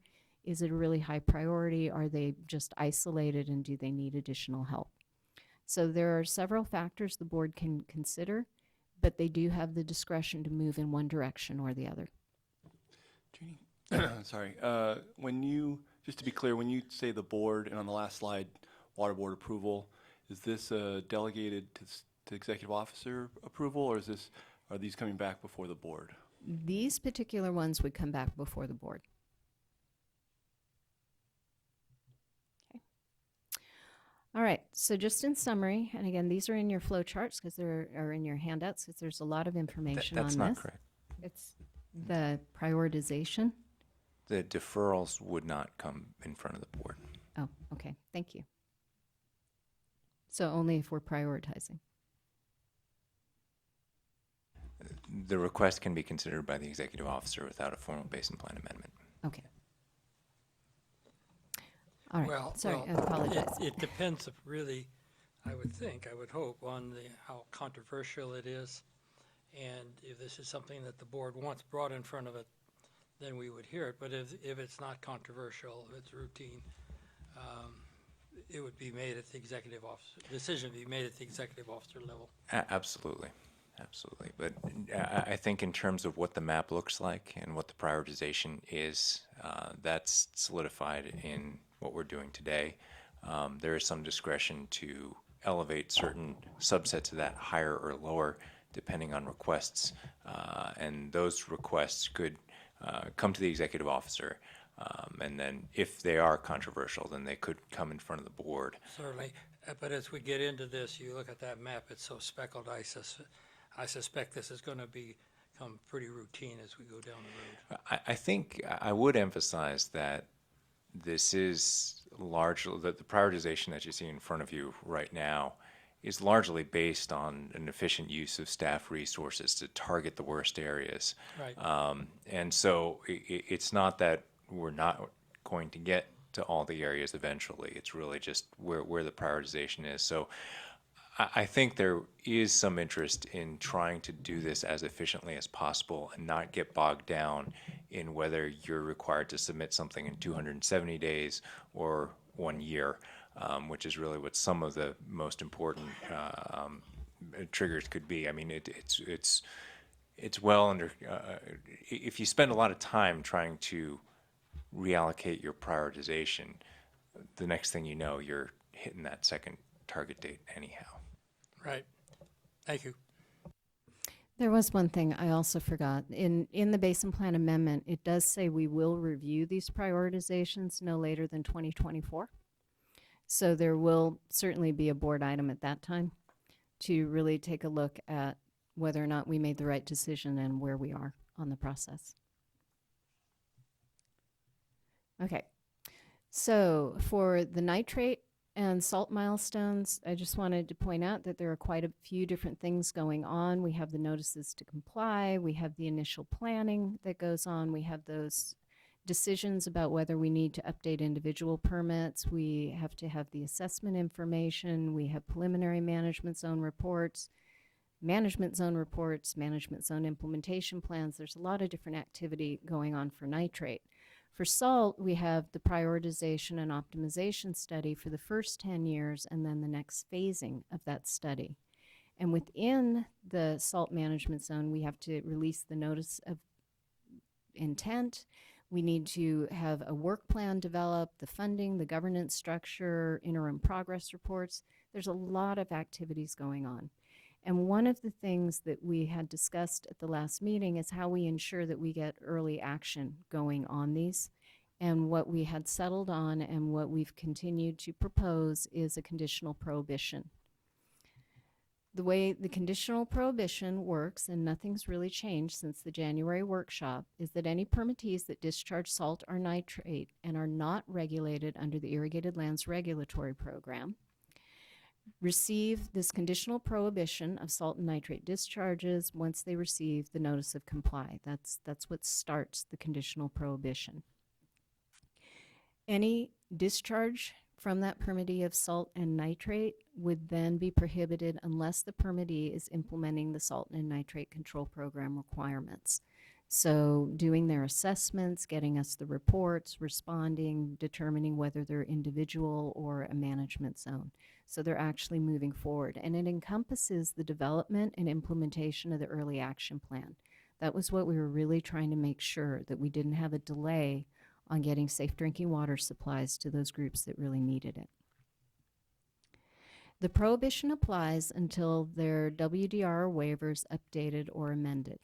So as we can get to these different orders, then the conditional prohibition doesn't apply because the orders will then incorporate these conditions.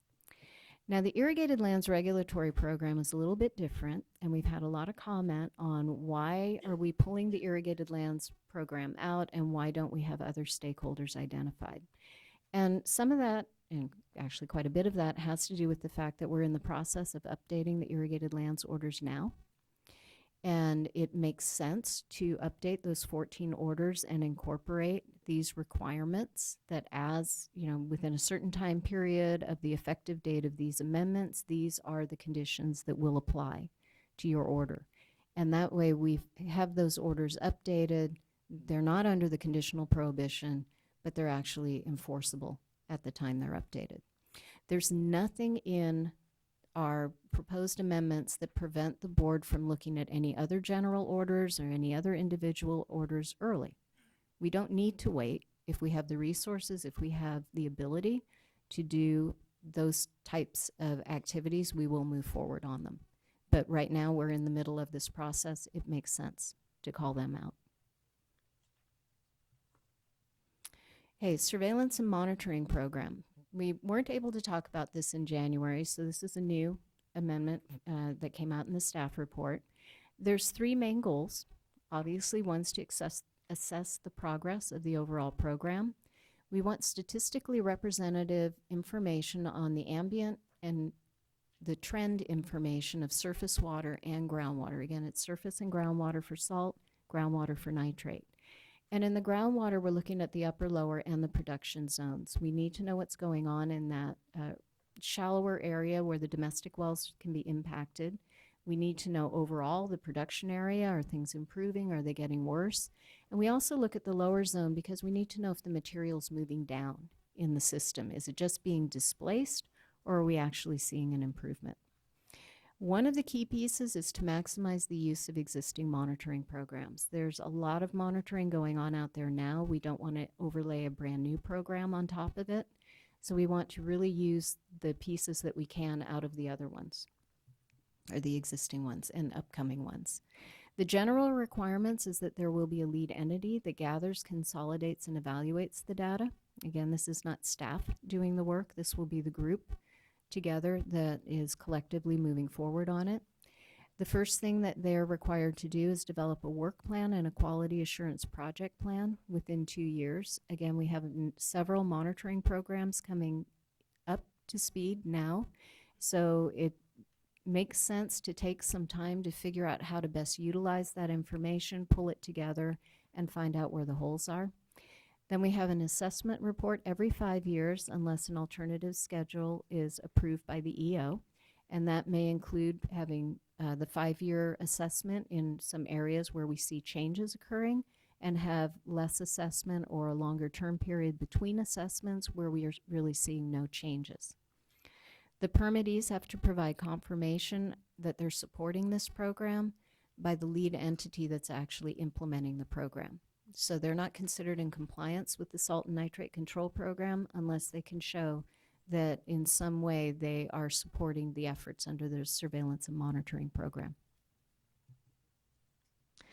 One of the things that we recommend is that Chapter 5 of the CV Salts Initiative SNMP Salt and Nitrate Management Plan is used as guidance.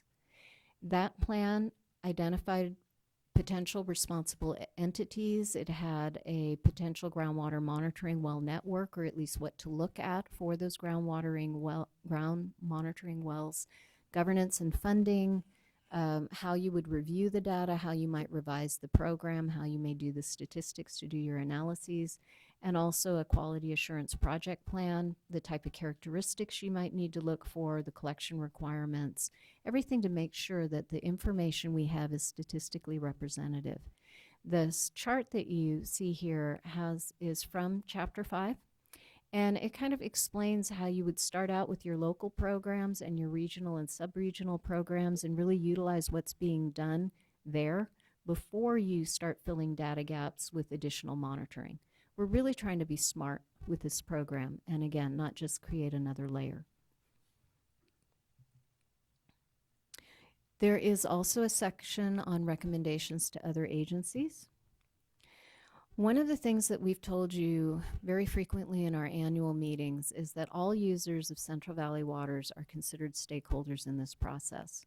The water from the Central Valley doesn't stay in the Central Valley. It provides benefits to people throughout California. And the success of this project is going to require some participation and actions by everyone that uses or transports the Central Valley water. So we're really looking at everybody in California. So the recommendations are to establish a Central Valley Salinity Control Act that is both in the state legislature, but we're also looking in the federal government because the U.S. Bureau of Reclamation moves quite a bit of water around California. and we think they should be engaged in this effort as well. We are looking for budget line items, obviously some funding and support for the P&O study and implementing the projects that come out of that. We have recommendations to the State Water Board to look closely at their water rights permits and see if some of them need to be conditioned as supporting these efforts because of the way water is being moved. And we're asking for active participation both by providing financial as well as technical and policy support to the P&O study. And that includes land use and planning coordination. The counties that make some of those decisions need to be actively engaged in some of the solutions being proposed.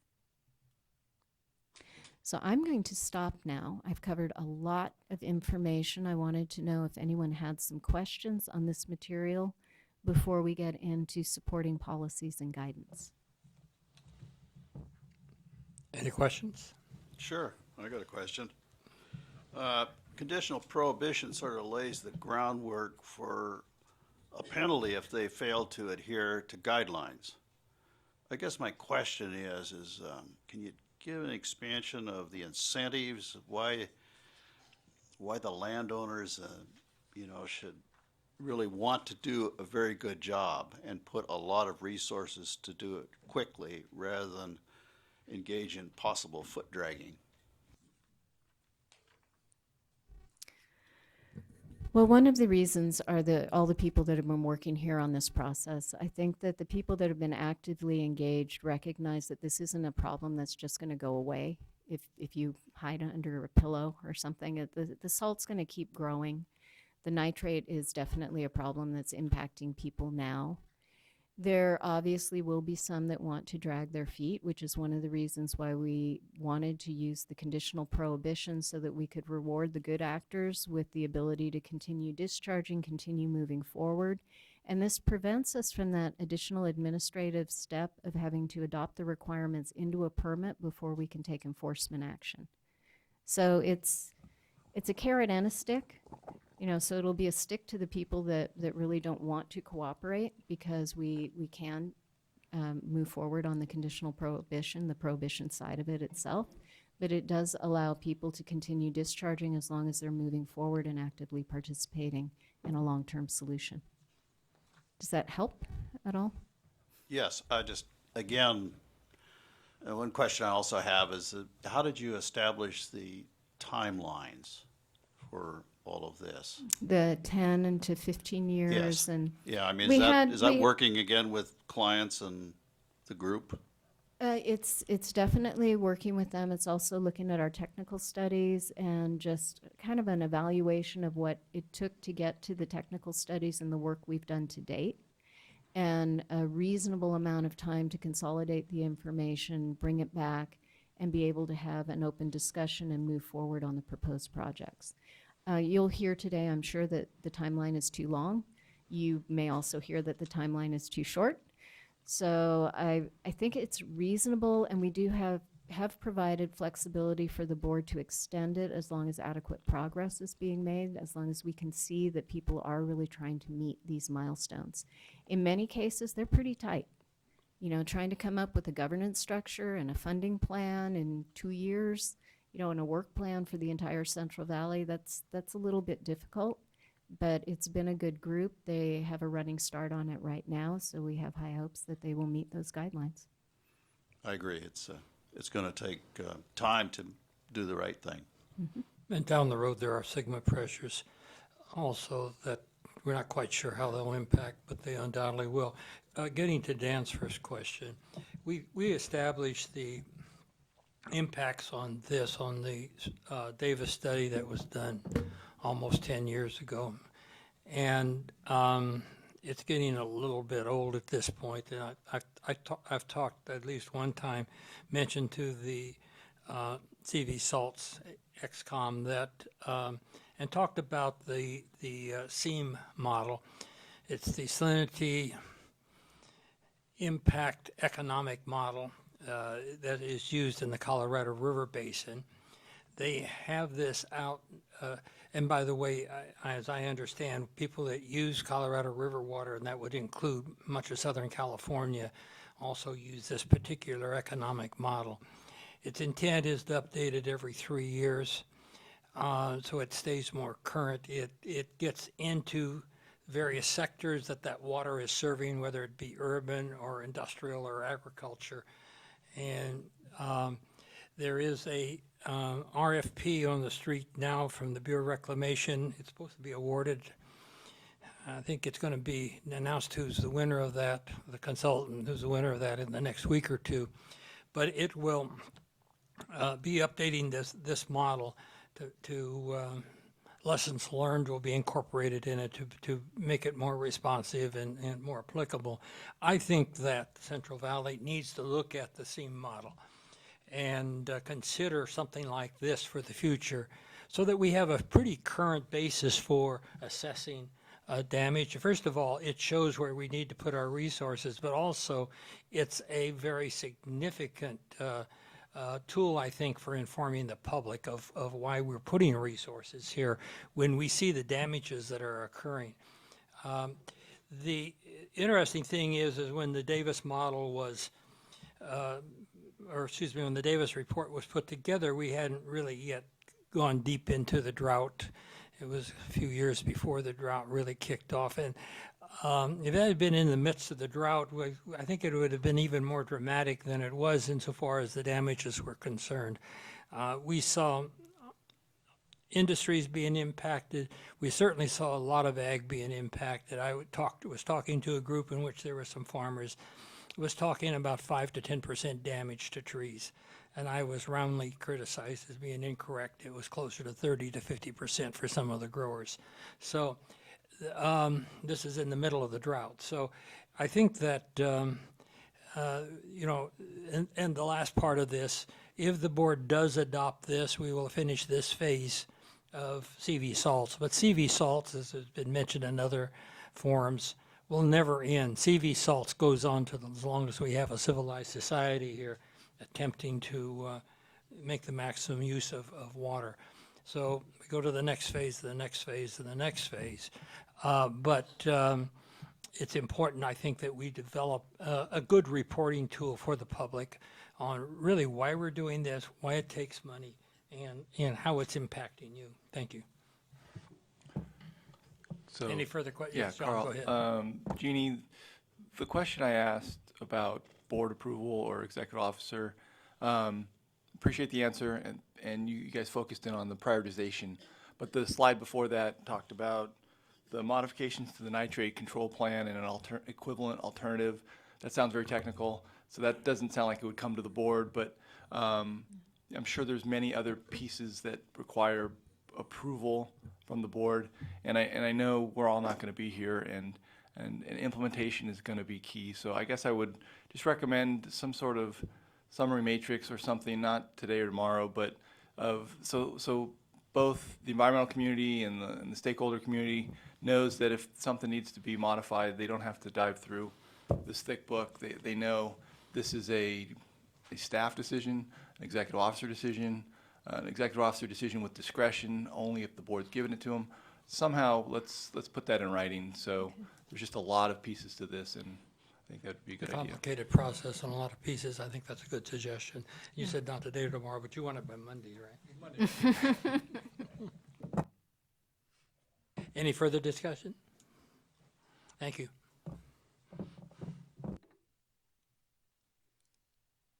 Good morning, Chair Longley and members of the board. My name is Ann Littlejohn. I work here in the Rancho Cordova office, and I have taken the oath. I'd like to spend the next section of this presentation going over the supporting policies and guidance that were developed as part of this Basin Plan Amendment project. So as Jeannie mentioned earlier, these amendments propose changes to 2 existing Basin Plan policies, the variance policy and the exception policy. The existing variance policy for the NPDES surface water discharges applies only to salinity water quality standards, and it was developed to allow dischargers to continue to meet performance-based standards while supporting the CV Salts initiative. The current program prohibits the board from approving any salinity variance after June 30th of 2019. because it was intended that any extension or modification of the program would be developed through this CV salts process. So today's proposed amendments extend the variance program for an additional 15 years to allow permittees to participate in the P&O study. Permittees who do not participate in the P&O study are not eligible for this salinity variance. With regard to the exceptions which apply to groundwater and non-NPDES surface water discharges, the proposed amendments recommend adding nitrate and boron constituents to the existing salinity exceptions program. In order to obtain a nitrate exception, applicants must ensure safe drinking water supplies to impacted users, both for the short and the long term, and also meet the long-term program goals. Boron exceptions also require a number of detailed provisions, such as a reduction work plan and a CEQA analysis. For salinity exceptions, it is important to note that permittees participating in the Phase 1 P&O study will not need a separate application to be in compliance. Provisions have also been added to include 5-year status reports.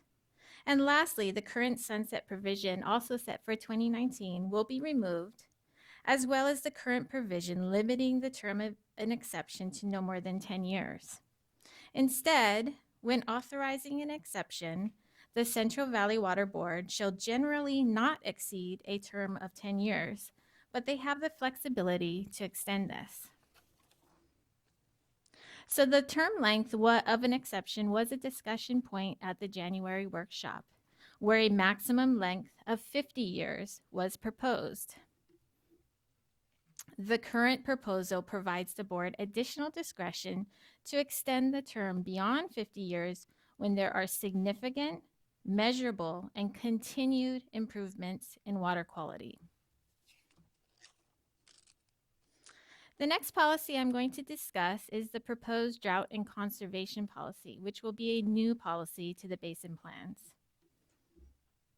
This policy considers the effects of a drought or a local emergency that can impact water supplies, or water conservation and recycling practices that can increase salinity concentrations in effluent. Historically, permits have rarely included any special provisions for these conditions.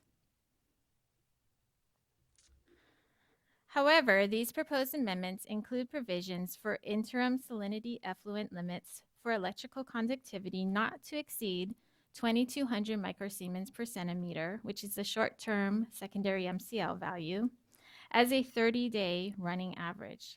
The limits may be established in terms of concentration or total dissolved solids, or TDS, loading. Interim limits for conservation efforts shall be based on either not exceeding the receiving water concentration and not causing downgradient impacts, or maintaining TDS loading consistent with historic load with the increment for growth. The drought and conservation policy is proposed to guide interim effluent limits as needed under the variance policy during Phase 1 of the salt control program, and may become generally applicable during the future phases based upon review of the overall program. So just to point out, no substantive changes have been made to this policy since we discussed it in January. The next policy will also be new to the basin plans, and this is the offset policy. An offset is an alternative means of achieving compliance either alone or in combination with other actions for a given pollutant. The offset policy is only available to discharges to groundwater. It should be located in the same basin or management zone as the discharge, and it should be substantially the same pollutant. An offset allows for the management of other sources and loads so that the combined net effect on receiving water quality from the discharge and the offset is functionally equivalent to or better than that which would have occurred for requiring the permittee to comply with its waste discharge requirements at the point of discharge. For groundwater basins with no assimilative capacity, the offset ratio must be greater than 1:1. And what the offsets cannot do is result in unmitigated localized impairments to sensitive areas with drinking water wells. And it must not have a disproportionate impact on disadvantaged communities. So, as with the other one, this policy has not gone under any substantive changes since we discussed it back in January. So next I'm going to talk about revisions that clarify how the secondary maximum contaminant levels, or MCLs, are used in our basin plans. Secondary MCLs come from Table A and Table B from Title 22, California Code of Regulations, Section 64449. These tables are included in Chapter 3 of our basin plans under chemical constituents as water quality objectives to protect the immune beneficial use. And note that Table B provides ranges under recommended upper and short-term values. The first revisions clarify use of the secondary MCLs as water quality objectives in the Chapter 3 of the basin plans. And in addition to incorporating the tables from Title 22, the proposed language incorporates contextual language. This includes the ability to utilize a range of salinity up to the upper level. Under certain conditions, short-term concentrations can be authorized temporarily, and while the recommended concentrations are encouraged for use where feasible. Proposed revisions also clarify compliance periods for Table A and B parameters by setting the surface water to annual averages and the groundwater to annual averages for discharge limits and long-term averages for ambient groundwater quality. And looking back at the workshop in January, we did have a discussion regarding the incorporation of the contextual language from Title 22 and how the clarifications were going to be focused on secondary versus primary MCLs. So today's proposals include adding text stating that the MCLs may not be appropriate for use as an untreated surface water objective without filtration or consideration of site-specific factors. It adds text clarifying compliance periods that I just discussed for surface and groundwaters. It adds a reference to natural background conditions and a reference to the drought and conservation policy that we just went over. The next area of the proposed clarifications to the secondary MCLs is in Chapter 4, the implementation of the basin plans. The amendments clarify that for waters that are not exempt from drinking water filtration requirements, the samples can be filtered using a 1.5 micron filter to remove suspended solids. And compliance will be measured by analyzing total levels for aluminum, color, copper, iron, manganese, silver, turbidity, and zinc. The Central Valley Water Board may adjust the filter size where necessary to more accurately represent site-specific conditions based on scientific evidence submitted for their consideration after consulting with the Division of Drinking Water and having availability for the public to comment. In addition, the staff report's Appendix G provides a number of factors to consider when developing waste discharge requirements, such as background conditions and the potential impact to downstream intakes. These proposed amendments have gone through a number of changes since we had our January workshop, and at the time, we were proposing to include the factors to consider within the basin plan language. And in addition, our March staff report version included the use of dissolved fractions for secondary MCLs with a 10-year period to develop site-specific translators.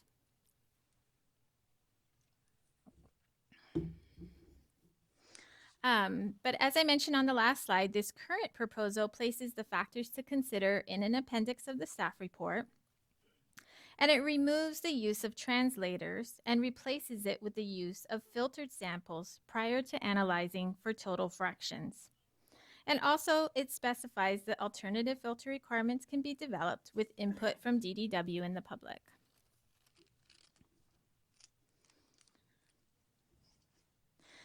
So for this next section, I'd like to review it pertains to agricultural costs of this proposed salt and nitrate control program. So Chapter 8 of your staff report contains an economic analysis for this project, including total estimated project costs. However, state law specifically requires that the basin plans indicate estimates of the total cost and identify potential sources of funding for any agricultural water quality control program prior to its implementation. So for the salt control program, costs were estimated to be between $357,000 to $696,000 per year for the first 10 years to support the P&O study. Costs after this 10-year period for phases 2 and 3 are speculative at this time and will be revised after the completion of the P&O study. Costs for the nitrate control program to provide short-term safe drinking water supplies and to develop the management zones for priority 1 and 2 areas were estimated to be between $24.1 million to $35.9 million per year. And again, costs associated with the long-term restoration efforts are also speculative at this time. For surveillance and monitoring program, the costs were calculated to be between $70,000 and $130,000 per year.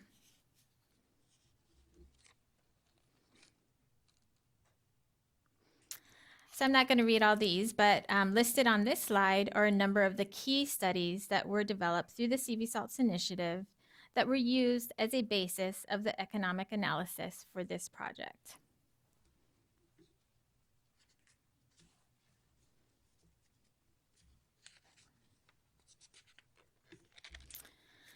And then assumptions that were used in this calculations are based on, as I mentioned earlier, only the first 10 years, because after that it gets more speculative, so we'll have to revisit that after phase 1.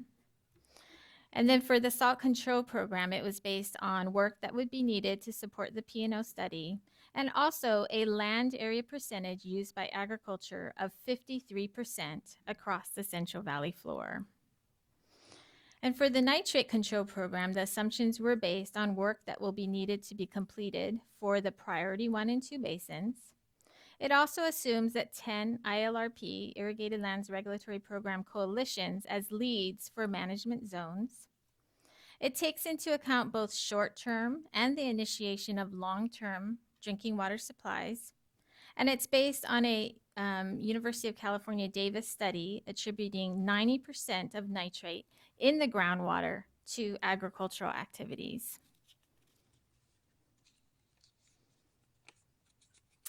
So the last section that I'm going to go over are our findings for a number of different analyses that were conducted. First was scientific peer review. We also have a sequent environmental analysis that's included in the staff report, as well as anti-degradation analyses. So first, for the scientific peer review, I'm going to talk about feedback we received from conducting a peer review on the scientific elements of our proposed amendments. And there were 2 main scientific conclusions that required scientific peer review. And the first was that annual salt accumulation must be addressed with an out-of-valley solution. And there were 3 sub-conclusions to support this main one, and they included the use of modeling tools such as the Watershed Analysis Risk Management Framework, or WARMF, and the Central Valley Hydrologic Model as appropriate tools to evaluate ambient and changing conditions regarding the import and export of salt in the valley. Also, there were a sub-conclusion whether we had a reasonable range of management options that were evaluated for feasible treatment and disposal measures.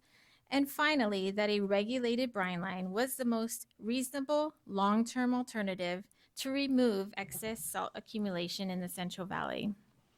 The regulated brine line, of course, is the gold standard, if you will, to which others must be applied. And that's really what we have to be looking at with current technology. However, some studies that folks that I'm involved with as part of the DOE study and some other ongoing work shows that there's a strong emphasis now on going basically to zero liquid discharge with some of the advanced technology. I might point out the advanced technology is kind of like fusion. We've been looking for a fusion answer for, 30, 40 years. And I wouldn't expect the ZLD to be here tomorrow, and maybe it never gets here, but I think it is interesting to note that folks are looking at other solutions that would be more cost-effective and would in fact create jobs here in the valley, and at the same time would make necessary or unnecessary to a large part the brine line. With that said, it may well be that we can treat certain waters, but certain other waters must go to an ocean disposal. So, but this is a long-term problem, and who knows where it is in 20 years. Right. Thank you. Absolutely. I just want to add to that, Carl, that's a very good point, and it's one of the reasons, if you look in the prioritization optimization study, we have two key elements where they have to be looking at emerging technology and build that in to their proposed solution and their proposed framework. Right. I sat in yesterday on a review of some technology, gentleman out of Princeton, and it looks very interesting. It's a thermal process, but unlike any other thermal processes that I've seen. His data was extremely good, but at the end of his presentation, it turns out that he hadn't considered scaling in his main boiler. Same old problem we've always run into in thermal processes. So there's a lot of hype out there. Hopefully someday they solve those problems. So the second conclusion was that nitrate contamination may not reasonably be treated to drinking water quality in some locations. And of course, this is dependent on the geological conditions. And even with significant restoration activities, it may take 40 to 70 years to achieve drinking water standards in groundwater, and in some cases, maybe even longer. So the two peer reviewers that looked over these proposals were Dr. Vijay Singh from Texas A&M University. And Dr. Singh responded to all the main conclusions and supporting minor conclusions, as well as he provided general comments. The second one was Dr. Thomas Harmon from University of California, Merced, who responded directly to the second conclusion pertaining to nitrate, as well as two of the three salt-related sub-conclusions, which supported the main conclusion. He also provided general comments and document review comments. So overall, the peer reviewers were supportive of the conclusions and approaches that were used. With regards to salt management, the peer reviewers thought that the conclusions were based on sound science and appropriate modeling tools. Relating to the nitrate restoration, it was stated that this conclusion is very reasonable and is based on sound geological considerations and can be accepted without dispute.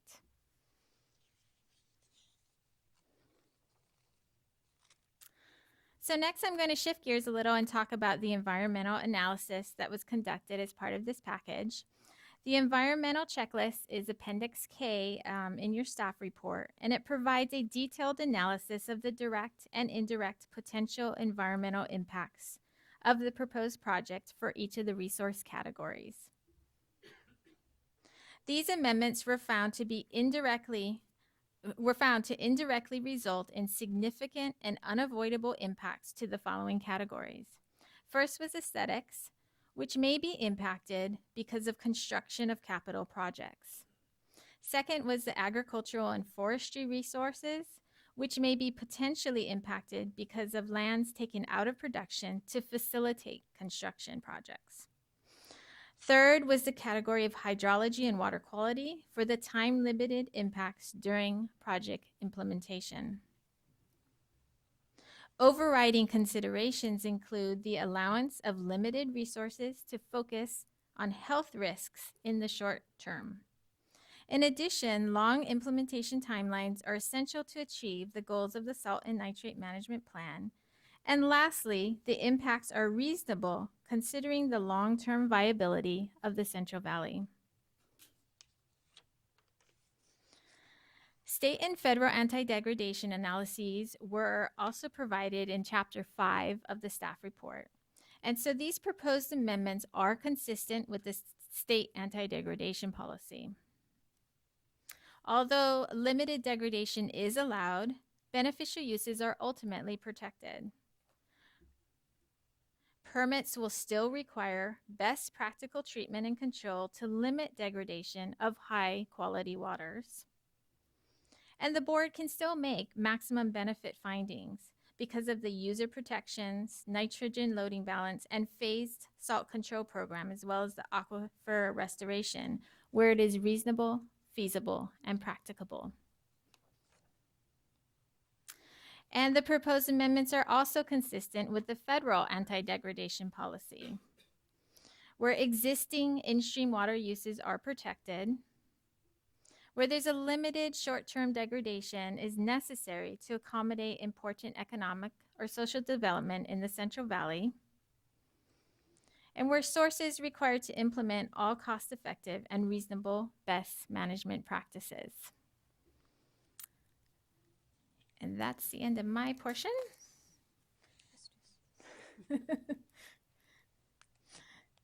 So we can take a break for questions now or head back into the public comments. For public comments, are there any questions? Let's go to public comments. Chair Longley? Yes. It's Stephanie over here. I just wanted to note for the record that during that presentation, Member Barrar arrived at the meeting. Thank you very much. Okay, for the public comments, this is going to be about a half-hour presentation, so I just want to double check. Does anyone want to break first? You want to just dive in? If we have a break, we have to do a very short one. I got a quick question. Okay. Comes to mind. They do the P&O studies, and it sounds like EO will approve or disapprove. Is that?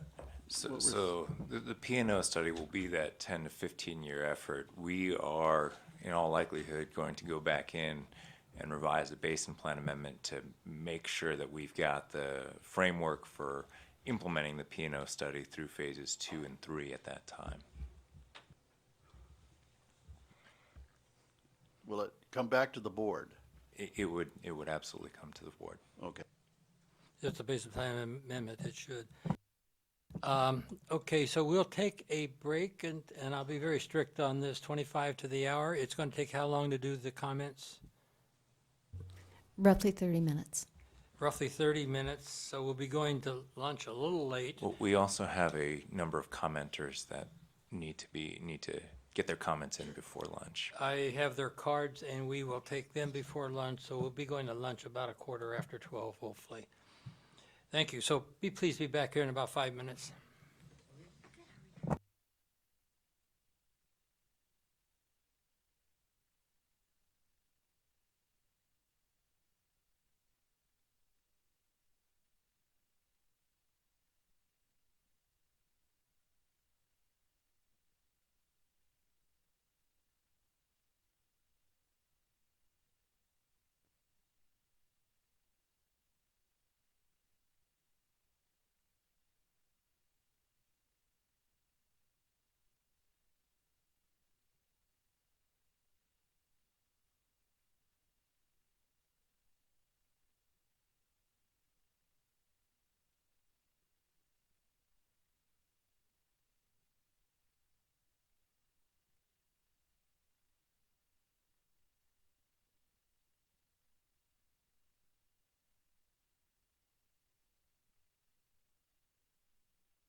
We're back in session.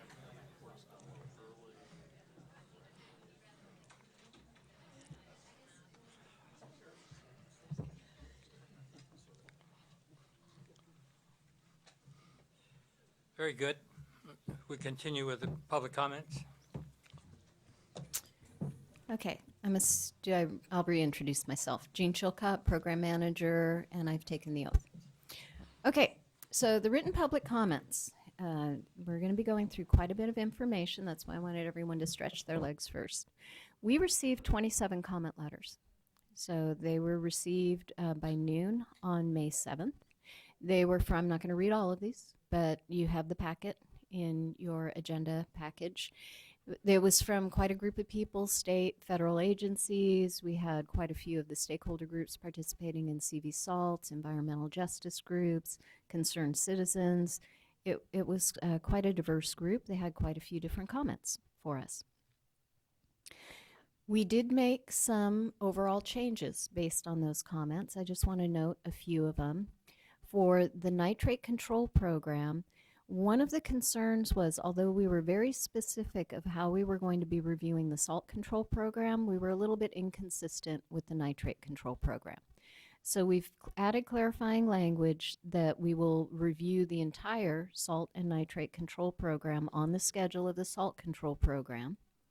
So between those phases, but the first review will occur no later than 15 years after these first set of amendments become effective. The second piece was what we had discussed earlier, the process for requesting different priority treatment, whether the priorities were moved up or whether the notice to comply was deferred. So we added some clarifying language for that. For the salt control program, there was some confusion and concern about who the salt control program should apply to. And we've been very clear that it applies to all dischargers of salt and nitrate to surface and groundwater. One of the concerns was that, well, we've had groups that have worked through the CV salts process as part of the case study, and they've gone through the effort of de-designating municipal and domestic supply and agricultural supply in portions of groundwater basins as case studies for these areas to be used as potential salt management areas and places where you could collect the salt to move it out of sensitive areas until it can be moved out of the basin. We've also had concerns from the stormwater folks who have said, hey, we're actually a benefit. We could be recharging some of these groundwater basins. We're really a resource. We're not a negative impact. And what we've decided in this program, especially for phase one, is everyone really needs to participate. We need these potential salt management areas participating. We need these groups that could potentially be a benefit to the improvement of conditions throughout the valley to all be engaged in the prioritization and optimization study and help develop that long-term strategy for a sustainable future for the valley. Now, again, as is typical, financial concerns arose. Well, you know, if we're a benefit, do we really need to have to financially contribute? So we included language in the document that said it's really up to the lead entity to make a determination on the level of participation of each group, whether it's financial participation or whether they can do some in lieu process of either projects, policy, technical support. So again, we're trying and we're continuing to keep everybody engaged, but we do recognize that these are groups that may be providing a benefit, and they may be actively engaged on a positive side once we get past the P&O study as part of the solution. We also had quite a few comments on boron, and we discussed some of the changes that we made concerning the boron limits and the fact that we now have them identified as applicable water quality objectives for boron to allow a little more flexibility for staff to evaluate local conditions and what's happening in the area before setting an effluent limit.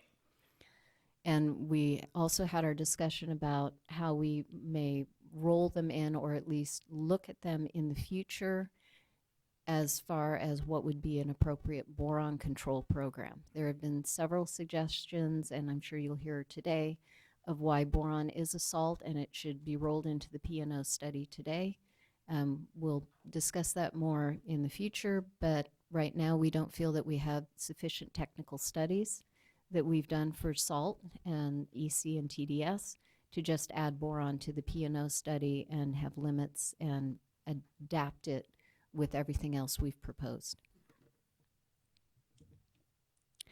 There were some remaining controversies. Some came from the water purveyors. Their primary concern was salt. They're concerned with potential degradations of their source water, especially the delta, and also the provisions that were included for secondary MCLs. They're concerned that they're inadequate despite clarifications and there may be unintended impacts. We'll talk about more of these. There was also environmental justice advocates that were primarily concerned with the nitrate control program elements. Some of their major points were the fact that it was an inadequate process, that there wasn't enough outreach. They felt the board was abandoning restorations of contaminated groundwater basins. Their concern was whether or not it complied with various federal and state laws and policies. They also expressed a statement that the amendments were allowing degradation as a trade for provisions of replacement water, and that the CEQA analysis was inadequate for what the potential impacts might be. So we'll start with the water purveyors. Their first comments really were focused on potential negative impacts on Delta water and the concern because so much of that water is transferred throughout California and supplies consumers in other areas of the state, not just the Central Valley. And they were particularly concerned that the board not allow continued use of assimilative capacity or consider salinity in source water or potential for growth when setting limits. And it's understandable in part some of their concern because they're thinking in the Delta, if you take into account growth, and so you raise the salinity level of the effluent, which in turn raises the salinity of the source water, and then you consider the salinity of the source water when you're when you're reevaluating the permit, that you could get into an endless do loop. But again, these are concerns with the Delta, and we disagree that this process is going to have a negative impact on the Delta water quality. The proposed amendments don't alter, revise, or supersede any of the Bay Delta requirements. The requirements internally for anti-degradation analysis, evaluating downstream impacts, protecting water quality, they all remain. They all must be considered by the board when developing effluent limits and approving permit. We also recommend that the board retain its discretion to determine allocation of assimilative capacity and consider factors such as salinity in source water and growth so that they can consider what's to the maximum benefit of the people of the state in each of those situations. So nothing in our amendment is going to limit the board's discretion to make those decisions. Another comment was that the board's allowing degradation to continue for decades. We were talking about this a little bit earlier. It is a long-term program. They recommend setting one salinity objective somewhere between the recommended and the upper level from the secondary MCLs for both the pathways, the conservative and for the alternative pathway, and that the goal should be meeting the recommended level by the end of the salt control program. They don't feel that the short-term value is protective of municipal and domestic supply. This, again, secondary MCLs. Staff recognizes it's a long-term effort, and it will take decades. The amendments are preventing degradation in the conservative pathway, and they try to manage degradation in the alternative pathway. Therefore, having the same number apply to both sides isn't meeting the intent of either side. We need to have the flexibility in the alternative pathway to move forward on those long-term management goals. We also feel that Title 22 provides flexibility, well, we know it provides flexibility between the recommended and the upper salinity limits, and it authorizes the use of a short-term limit on a temporary basis. Another comment was that the amendments were not consistent with Port of Cologne, and that the dischargers alone should be responsible for any impact from their discharges, So they recommend removing recommendations to other agencies, in particular recommendations to help fund the P&O study and the long-term projects. Again, staff disagrees. We feel that the proposed amendments make no changes to the existing water quality objectives, or does it remove requirements for the board to conduct, again, the anti-degradation analysis, evaluate downstream impacts, and protect water quality consistent with Port of Cologne guidelines. And the permittees continue to be responsible for the impacts from their discharge. However, many of the entities within and outside of the Central Valley are benefiting from imports and exports of Central Valley water, and we feel they should be part of a long-term solution. Therefore, we continue to recommend the other agencies participate in this solution. The amendments should be consistent with drainage agreements. This was a concern that the regulated brine line is really a loophole around of existing and pending agreements, and one that was cited in particular was the Grassland Bypass Project. The board doesn't regulate or approve the transfer or diversion of water, and so any solution that would involve such a diversion, such as a regulated brine line, would need the coordination of multiple agencies as well as a permit, which would have to be done in a public process. I think there was a little misunderstanding with the Grassland Bypass Project and the agreement that was entered there. The current agreement with Grasslands prevents drainage from impacting surface water bodies or the beneficial uses of those water bodies, but it does not require that salt remain in the Central Valley indefinitely. So as long as we are managing the salt, there's nothing in these agreements that would prevent us from moving the salt out of sensitive areas. The water purveyors want to make sure that we maintain the highest quality of drinking water supply that we can. And they're concerned that the proposal may result in unintended consequences. They cite the fact that the best way of preventing degradation to your water supply is to protect the source water, and that it's a multi-barrier approach where the source water is that first barrier and the first element in the protection. And staff agrees with that. And the amendments are designed to protect water quality. And the vetting process that we've had with our multiple stakeholders has been really focused on trying to find a way of avoiding unintended consequences. In fact, these amendments are going to be implementing more stringent permitting practices than we are currently implementing, while also maintaining compliance with the anti-degradation policy and all applicable laws and regulations. And what I mean by that is when the tables for secondary MCLs were adopted in the basin plan, there was no contextual language adopted with that. So it wasn't clear whether we were supposed to be using these numbers as dissolved samples or total samples. It just wasn't clear. So we were looking and working with the stakeholder process and with the Division of Drinking Water to try to determine what makes sense.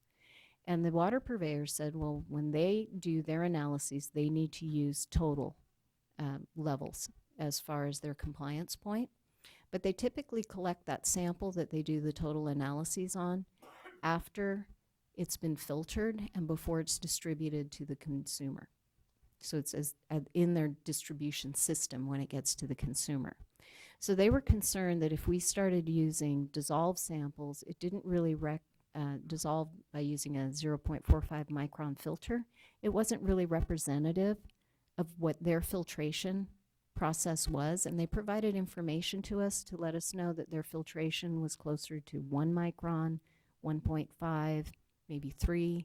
So we worked with them and with Division of Drinking Water, and we determined the current proposal, and it's a revision, is that we would filter the samples first for suspended material, which is 1.5 micron methodology, and then do the total recoverable process on that sample, and that more closely represented what could be expected when dischargers are actually discharging and the potential impact that they might have.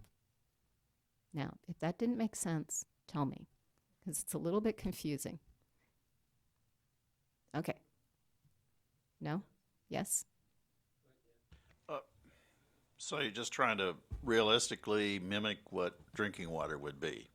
Exactly. Right now, the way our processes are is the dischargers analyze total in their effluent. And so we're trying to have them comply with the total before it's really been filtered by the water purveyors. So we're just trying to be a little bit more equitable and not over conservative. Okay, related to that, and we've discussed it a little already, so the water purveyors strongly oppose use of dissolved analysis for secondary MCLs. That was in the proposal that came out in March. They felt that the use of dissolved analysis did not represent the treated drinking water. As we've discussed, we agree. So we did make revisions to the amendments to remove dissolved references where it related to compliance, to try to avoid that inference that we were talking about a 0.45 micron filter. And now we switched to filtered samples to remove suspended sediment using an approved EPA methodology with the 1.5 micron filter, and then taking the filtered sample and analyzing that for a total fraction. So it better represents what's really being supplied to the consumer and what the potential impact might be from the discharges. Okay. Another request was to revise the proposal to require secondary MCLs to address public health benefits. What they were really saying is, well, you have secondary MCLs and you have the levels for secondary MCLs for public welfare and consumer acceptance, but there are some of these numbers that are also numbers that there are primary MCLs for, and California toxic rules and public health guidelines. And our response was we did not make the revision requested. The secondary MCLs do protect public welfare uses, and the board uses that in their consideration of compliance with secondary MCLs. There are primary MCLs for some of the constituents, and there's other objectives to protect public health, like aquatic life is one of them, and there are other recreational benefits. So the amendments are not going to alter the board's practices to select the most sensitive beneficial use and make sure that beneficial use is protected. So if you have a secondary MCL that's, say, 9 milligrams per liter to protect mu, and you have an aquatic life objective that's at 2 micrograms per liter to protect aquatic life, we would be using the 2 micrograms per liter to be protective of that beneficial use. Okay. Another comment was turbidity and color concerns were dismissed. We don't feel that they were dismissed. We did not make any revisions. The amendments address compliance again and evaluations for turbidity and color as secondary MCLs. Our basin plan contains other turbidity and color objectives, and those remain intact and enforceable, but they're not linked to secondary MCLs. So similarly, we would pick the most restrictive number. So we focus on secondary MCLs for mu, but we're always looking at the most sensitive beneficial use, and we use the objective that is protective of that use.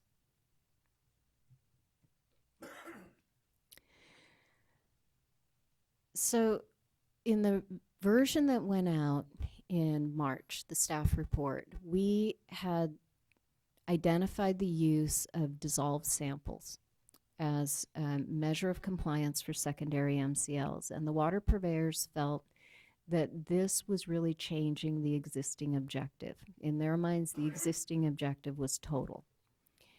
And they were concerned that we hadn't switched to dissolved, and we hadn't, without adequate scientific and environmental review, and we had not done an independent scientific peer review.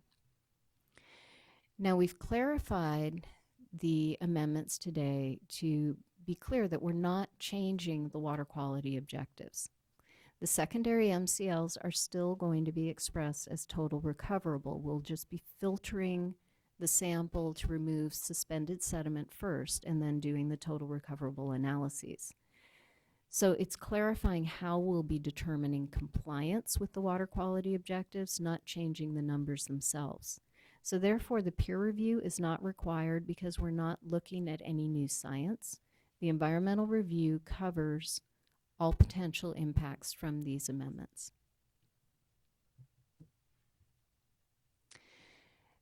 The water purveyors were also concerned about the sampling and monitoring plan. They felt it was inadequate, that it only focused on nitrate and salt, and it really wasn't looking at the other non-salinity, secondary, maximum contaminant level constituents, and that it did not have a strategy for cumulative and long-term surveillance, so it wouldn't completely evaluate the impacts of what might happen when the amendments go into effect.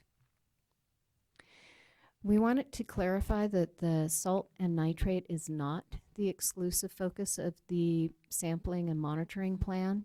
In fact, the work plan is referenced to evaluate secondary MCLs and, in fact, is still under development.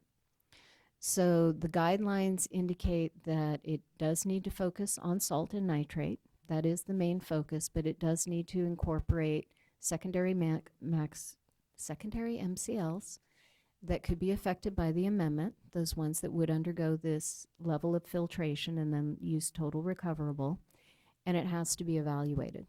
The work plan's being developed, it will be reviewed, and staff expects it to include that point and would not approve the work plan if it didn't.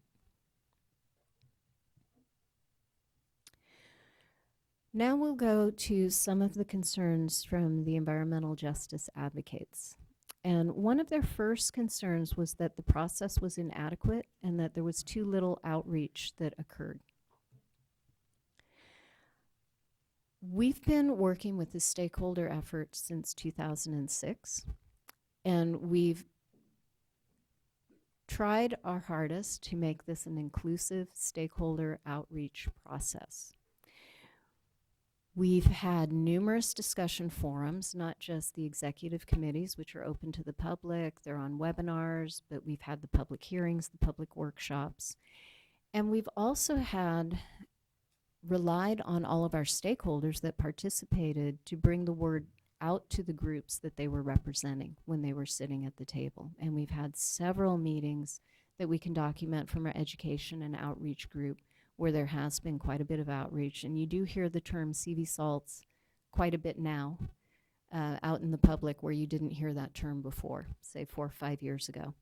So we do feel that the process has had tremendous amount of outreach and has attempted to be as inclusive as possible. There's been concern with the terminology reasonable, feasible, and practicable, and that those terms shouldn't be used when you're talking about aquifer restoration, that the restoration needs to occur. And the concern is that by using this terminology, the board is really abandoning the restoration of contaminated groundwater basins. We want to point out as staff, and we noted in the report, that the Water Code gives the board the authority to consider reasonable, feasible, and practicable when adopting basin plan amendments. The de-designation of immune beneficial use is really a last resort, and it's noted as such in the staff report. We have our prioritizations. The third priority is restoration. But we do recognize, and through the technical studies have documented, that there may be some areas where this isn't possible, and if that is the case, we do have a process to reevaluate the beneficial uses that are designated and do a de-designation process. But again, it would be a last resort, and it would be subject to additional public review. The nitrate control program has been characterized as a regulatory program that allows degradation of Central Valley groundwater basins in exchange for provision of replacement water. Through these basin plan amendments, we've placed many conditions on the dischargers to satisfy all 3 goals of the nitrate control program. The first and highest priority is provision of safe drinking water. But we also have ongoing efforts on reducing nitrate loading, and we're also expanding those efforts. So those loading reductions will be significant and meaningful. The replacement water is a very important facet, but it's only one piece of the 3 goal strategy. So we will be reducing nitrate concentrations, we will be moving to balance, and we will be restoring groundwater basins where it is reasonable, feasible, and practicable. There was a concern that there are several communities that have been paying for replacement water now, and that they should be made whole, and not just the communities that are still facing nitrate problems. Under these amendments, the communities that have been paying for replacement water can participate, and in fact, they're encouraged to participate in the develop of any management zone within their area or development of any alternate compliance project. So they have the opportunity to participate in these drinking water solutions. But we do have to recognize that they do have safe drinking water. And right now, our priority is to really supply some of those groups, communities, and individuals that do not have safe water. So it's a tangled issue, but our priority is to get water to those people that don't have safe water supplies, and then broaden the program and really incorporate all the communities together to find a long-term solution. Timelines. We hear this a lot. Timelines are too long. 10 years should be the maximum timeline for compliance. We've done quite a few studies on this issue. We did an aggressive restoration study. We've looked in very many areas, and even under those aggressive restoration scenarios, we've identified that restoration can take 70 plus years, and identified our independent scientific peer review that confirmed that that was a reasonable, logical, and indisputable finding. I can't remember the term. So we recognize it's long. We don't see how it could be feasibly done in 10 years. Perhaps some areas, but not Central Valley wide, not every area. And the provisions that authorize lengthy timelines are reasonable given the extent of the nitrate impacts. The board does have legal discretion to set long timelines, provided that such timelines are as short as practicable, and these requirements are met by the amendments. We have several milestones in place. We have several check-in procedures to make sure people are moving forward. We have several reviews of ongoing technology. We are trying to move as quickly as we can, as efficiently as we can, but reasonably. The amendments violate the non-point source policy because nitrate discharges will continue indefinitely at illegal levels, and the non-point source policy requires a high likelihood of success. Again, it's a three-level, three-goal process. The amendments will result in significant and meaningful reductions in the nitrate loading to groundwater. It's going on now. It will continue and expand. And the monitoring programs will be imposed to ensure that that progress is made.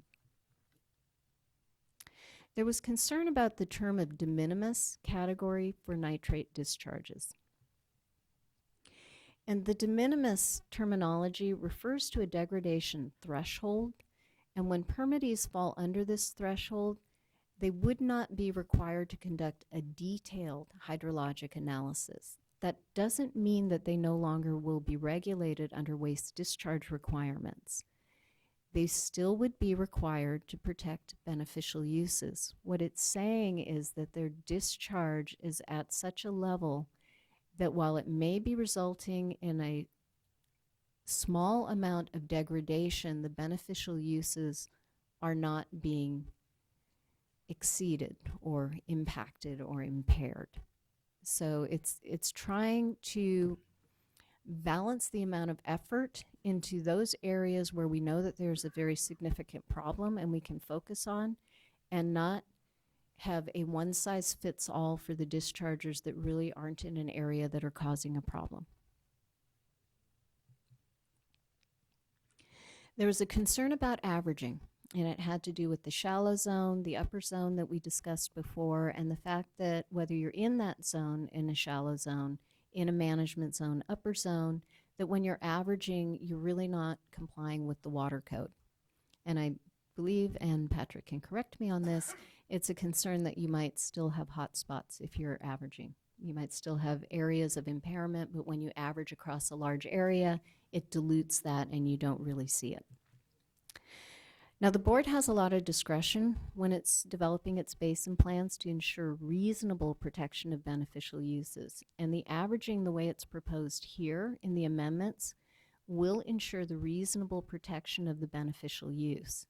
Any of those areas of high impairment or high potential for impairment would have to be mitigated as part of these amendments. When we were talking about the alternate compliance strategy and the management zone implementation plans, we identified one of the first things that needed to occur was looking at the impacted groundwater supply for the domestic users and the communities, and that we wouldn't move forward with any allocation of assimilative capacity above a trigger or an exception unless those users receive safe drinking water. So there is a mitigation component. So again, it's the look at reasonableness in an area. There's a concern with drawing management zone boundaries and how the dischargers will be really looking. Are they going to make an honest effort to be looking for these impacted wells, or are they going to cut them out of their boundaries? And staff agrees this is going to be one of the most challenging pieces of these amendments, is trying to draw these boundaries. But the boundaries are going to be subject to a public process, and that will allow the communities to participate, and it will also be subject to board oversight. So again, these aren't being drawn behind closed doors. There has to be an active component of community engagement and public transparency as these are moved forward. Under the amendments, the permittees have to identify public water supply and domestic wells that exceed nitrate quality objectives and that are affected by their dischargers. It's part of the requirement. And replacement drinking water must be provided to those affected. That's one of the #1 goals of the program. Exceptions are illegal. This has been a statement we've heard a few times, that this isn't a legal process to even move towards, to allow dischargers that could exceed water quality objectives. But Port of Cologne Water Quality Control Act and the state anti-degradation policy and the non-point source policy all allow compliance timelines. And the ones that are being authorized under the proposed exception policy satisfy those requirements, provided that those timelines are as short as practicable. And that's what we are attempting in the exceptions policy, and describe the fact that we default to 10 years.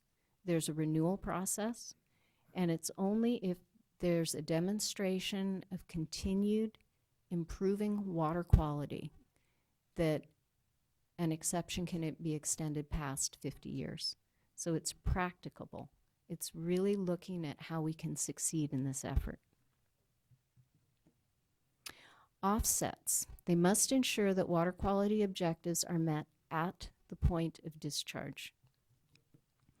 This type of a definition of offset, just looking at the point of discharge, would not allow the board to authorize actions that could reduce overall nitrate loading. So it wouldn't let us look at a basin as a whole and find projects that could overall improve water quality in the basin if we're still looking point by point at dischargers.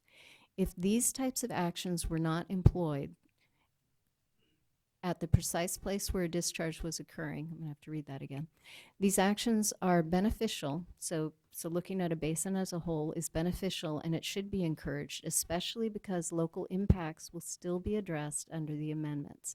Again, we're not allowing individuals to be damaged under this. We will not be authorizing an offset if it means that a group is still being impacted and hasn't been mitigated.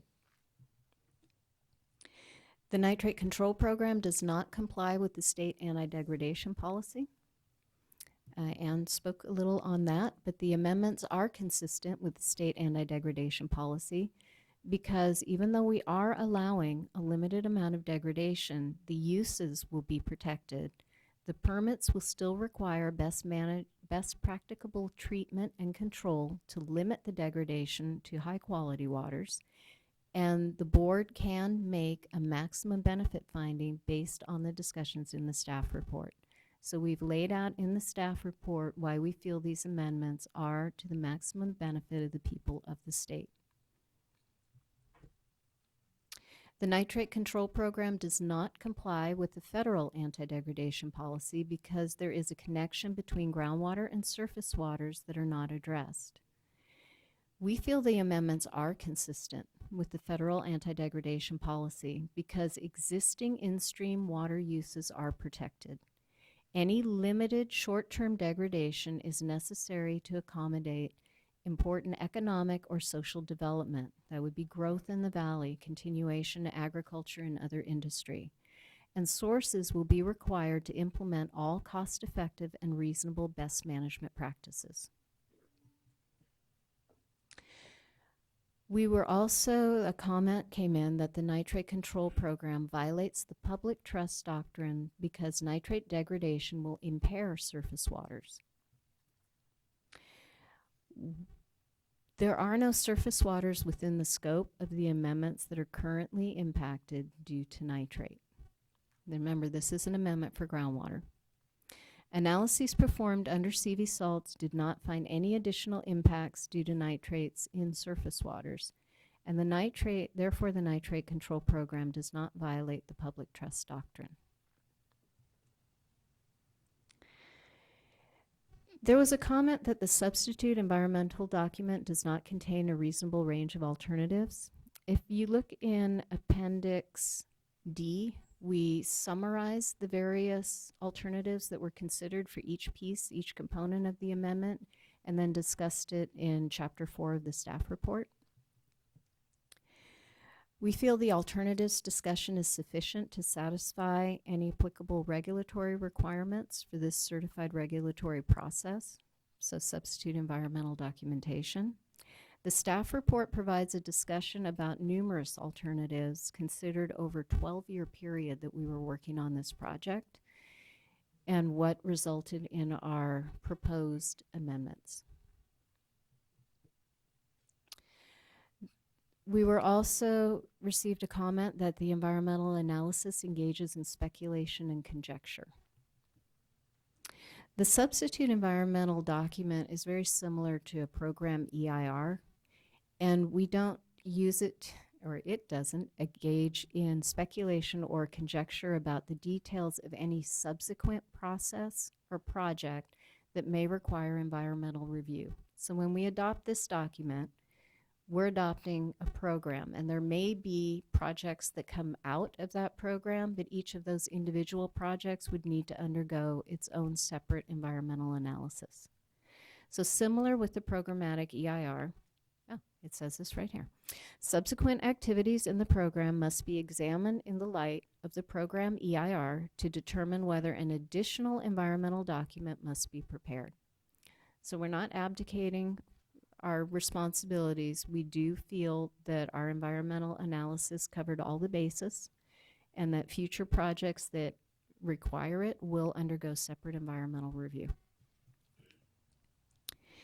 The environmental analysis does not adequately discuss enforceable and feasible mitigation measures. Much of these types of enforceable and feasible mitigation measures were discussed during the development of the amendments through the stakeholder process, and it concerned defining and mitigating potential adverse impacts.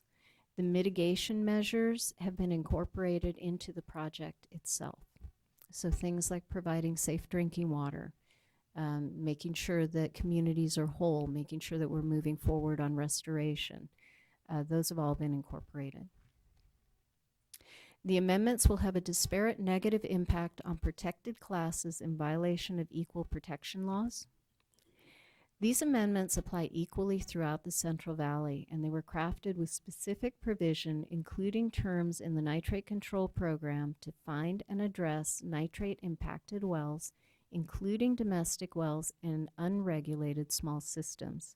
The amendments will not have a disparate negative impact on any protected class of person. These are Central Valley wide. They're being applied throughout our region.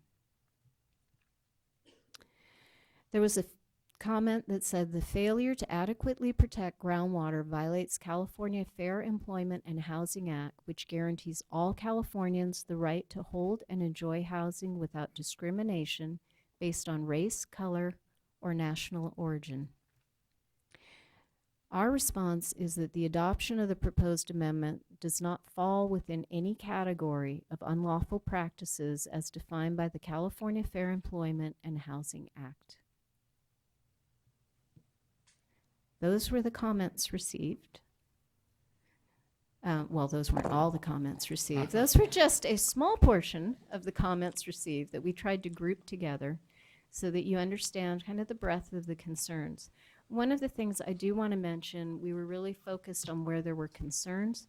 We received through those 27 comment letters many letters that endorsed the process, felt that we had done a good job, that we had stayed true to the stakeholder engagement, that we had really listened to everyone, which we very much appreciate those comments.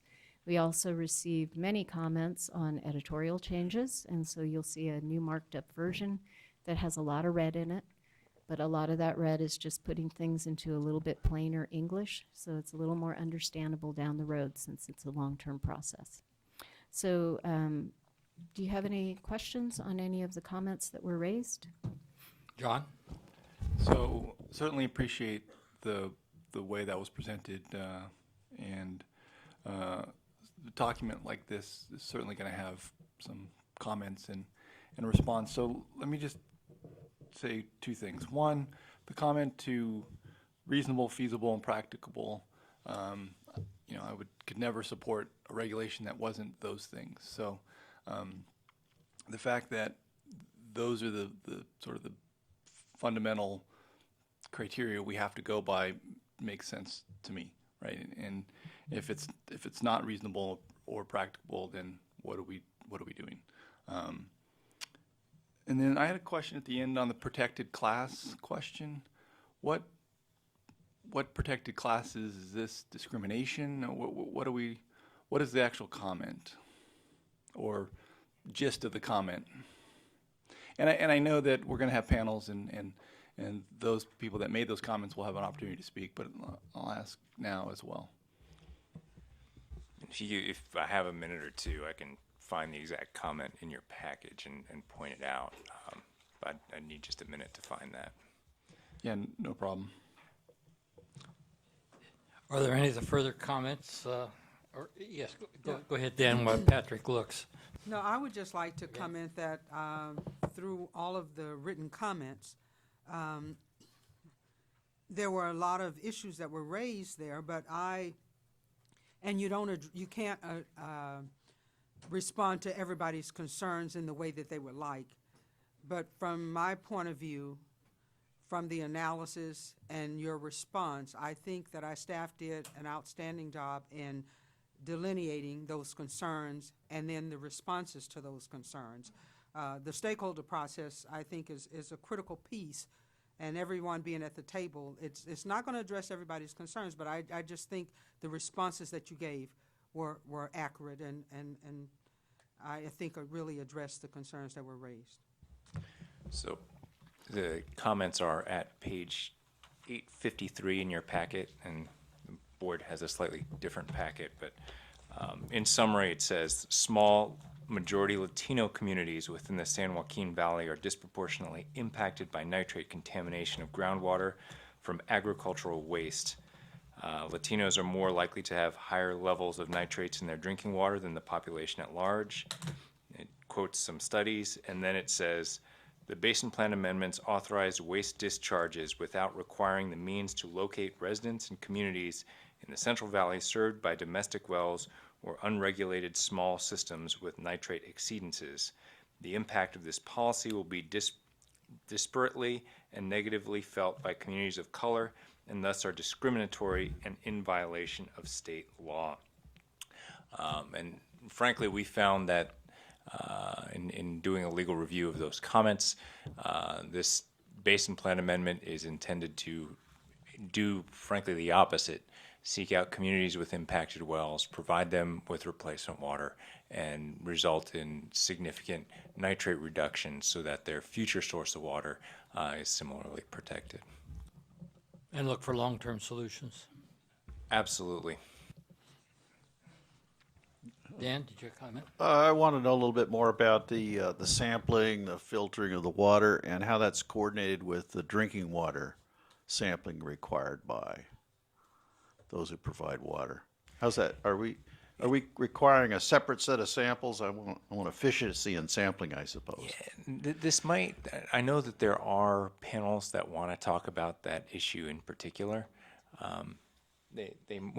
And so maybe we could let them speak and we could hear, if that answers your question, or if not, we can go to that during the later portions of this presentation. Any further board member comment? Dr. Longley, if I could just make, Sure. Dr. Markham, the drinking water purveyors are required to sample as it goes into the domestic, the supply line. What we're trying to do is in our wastewater facilities that have to sample for compliance with our permits that are issued. The drinking water purveyors aren't subject to our permits, but our wastewater dischargers are. And so what we have they are collecting samples in the ambient water. So that's either surface water or groundwater. And for surface water treatment plants, most of them, nearly all of them, are subject to filtration requirements, water treatment requirements. So their drinking water supplies are filtered before they are sampled for total analysis. Groundwater, it goes through a natural filtration as it filters through the soil. So for our wastewater dischargers, we're trying to mimic what would be impacting a use for drinking water. And so we're trying to remove those sediments from the water before it's analyzed for total sediment. So we're not collecting drinking water, we're collecting ambient water. Okay, I got a little confused when it saw water purveyors, and I I kind of thought, understand. well, somebody's having to maybe take two different samples and do two different procedures. Not so. Not so. No. Any further comments? We will go through, we have a few folks that want to talk that have to leave, and they'll get 3 minutes each plus board member questions. So if you'll please come forward, introduce yourself. First card, Erasto Turan. Dr. Longley, I believe they need an interpreter, so they would get 6 minutes each. You get 6 minutes, okay. And then Marian Aldars after that. Come forward to the podium and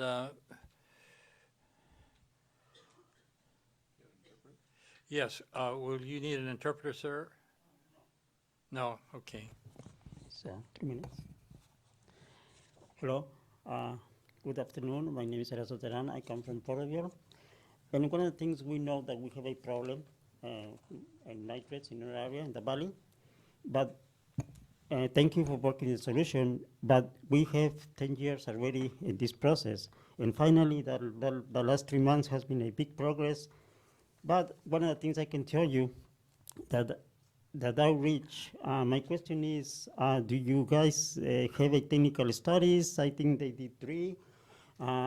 They've been approaching the communities, but how about the outreach for all communities in our area that they really need to outreach to them and tell us how they feel about this process? Because one of the things, these people there is still drinking contaminated water, and they don't know. For example, we have a lot of dairies in Tulare County, and there's a lot of housing next to these dairies, but they never know what kind of water they're drinking. So my question is, did you guys did a educational outreach project? Like you guys did a technical project? This is my question to the board.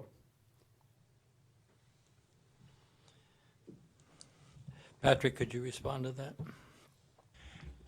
I believe, and again, correct me if I'm wrong, but the two components are whether we did the technical studies to support what we're doing here, and whether we are outreaching to communities to do increased sampling of wells that do not fall under state regulation. Because frankly, those are the small, a bit below the state small systems. I think there's a gap there. I think that's something that this board and I know the state board is interested in doing additional sampling of those type of wells under this program. I'd say number one, we have done a lot of technical studies to support the Basin Plan Amendment. And number two, identifying folks with impacted wells, identifying people who are drinking water that could be a problem for their health is a huge challenge, particularly for those systems that are very small or and fall below the state regulatory thresholds. I think more of that sampling will be done under this project. You'll see management zones that will need to go out and identify impacted residents and work to find drinking water solutions, both long-term and short-term, for those communities. That outreach will continue. I think it will continue in a greater extent as the management zones get form up and start turning into a compliance option. And I will say that if a management zone comes to us and they want their permits revised and they have not done an adequate job of identifying potentially impacted persons within their management zone, that is a huge concern for this board. And I certainly can't speak for the board, but I know the board would have extreme reservations about approving that type of permit. Patrick, I have a question. Sorry. Do we have an idea how many of these wells are out there that are not regulated by us, that are falling in this gap? Any ballpark? It's tough to say. I think we've done estimates as part of the economic studies. I think one of the most difficult components with that is that not all of the wells are cataloged, and some wells go into and out of use fairly regularly. There's lots of seasonal housing. The economic analysis that was done came up with some very rough estimates, but we will continue to figure out how many of those wells there are, especially within the management zones as this project continues. And we're not the only ones working on this problem. Division of Drinking Water. Division of For a Drinking Water. long time back in public health, we're collecting data, and this is, as you point out, sort of an unknown zone. County environmental health departments, right. county land use agencies, cities, little localities, lots of nonprofits are all interested in figuring out the further extent of these impacts. But we know enough that we know it's a significant problem. Absolutely. I just want to add one other thing. This has been a concern, and it was discussed at CV Salts, and there's a group called the Central Valley Salinity Coalition, which is the group that's funding and managing the overall project. And they had a pilot project that they're starting a little bit early on trying to figure out the best way of identifying these concerned groups and prioritizing them. And they were working with the WIC group, Women, Infant, and Children, because they felt that they were a very high-risk area, and trying to identify those group and do the sampling and see how effective it was working through a local community operation rather than just knocking on doors and trying to find that out. So it is something that's been considered. Well, thank you. But other concern I have is the private well owners. One of the things is that some private well owners, they still drinking that kind of water contaminated with nitrates or other contamination. What approach the board is going to do with private wells? Because in the valley we have a lot. We have a lot. Myself, I have a private well that is still in the level of contamination. But one of the things we need to see in the long term for the private well owners surrounding, let's say, portable area or in the valley. So that's a concern that I have to outreach these owners and tell them what they have in their well. That's one of the things that we shall continue testing the water, especially with the private wells. And I think, sir, what's already been pointed out is that it will be a public process when the management zones are put together to make sure that those wells are included. Okay. One comment. Yes, go ahead. In regards to what the gentleman has said regarding outreach, one thing I would say that I didn't see in the comments, and not the comments, but the responses, and in this process, I know it has happened, but I think one of the things the gentleman is talking about, not only outreach, but education. Correct. People are being impacted. And so with that, the program that's going to be going forth, there has to be something in there to where people are educated about what's in their water. I started off the conversation this morning on the board communication about arsenic, and that's a question. If, you know, people, when their water is impacted in that way, the community needs to have an understanding of what that's going to do to them. And so somewhere in this process, there has to be not just outreach, but education to those people that are significantly impacted.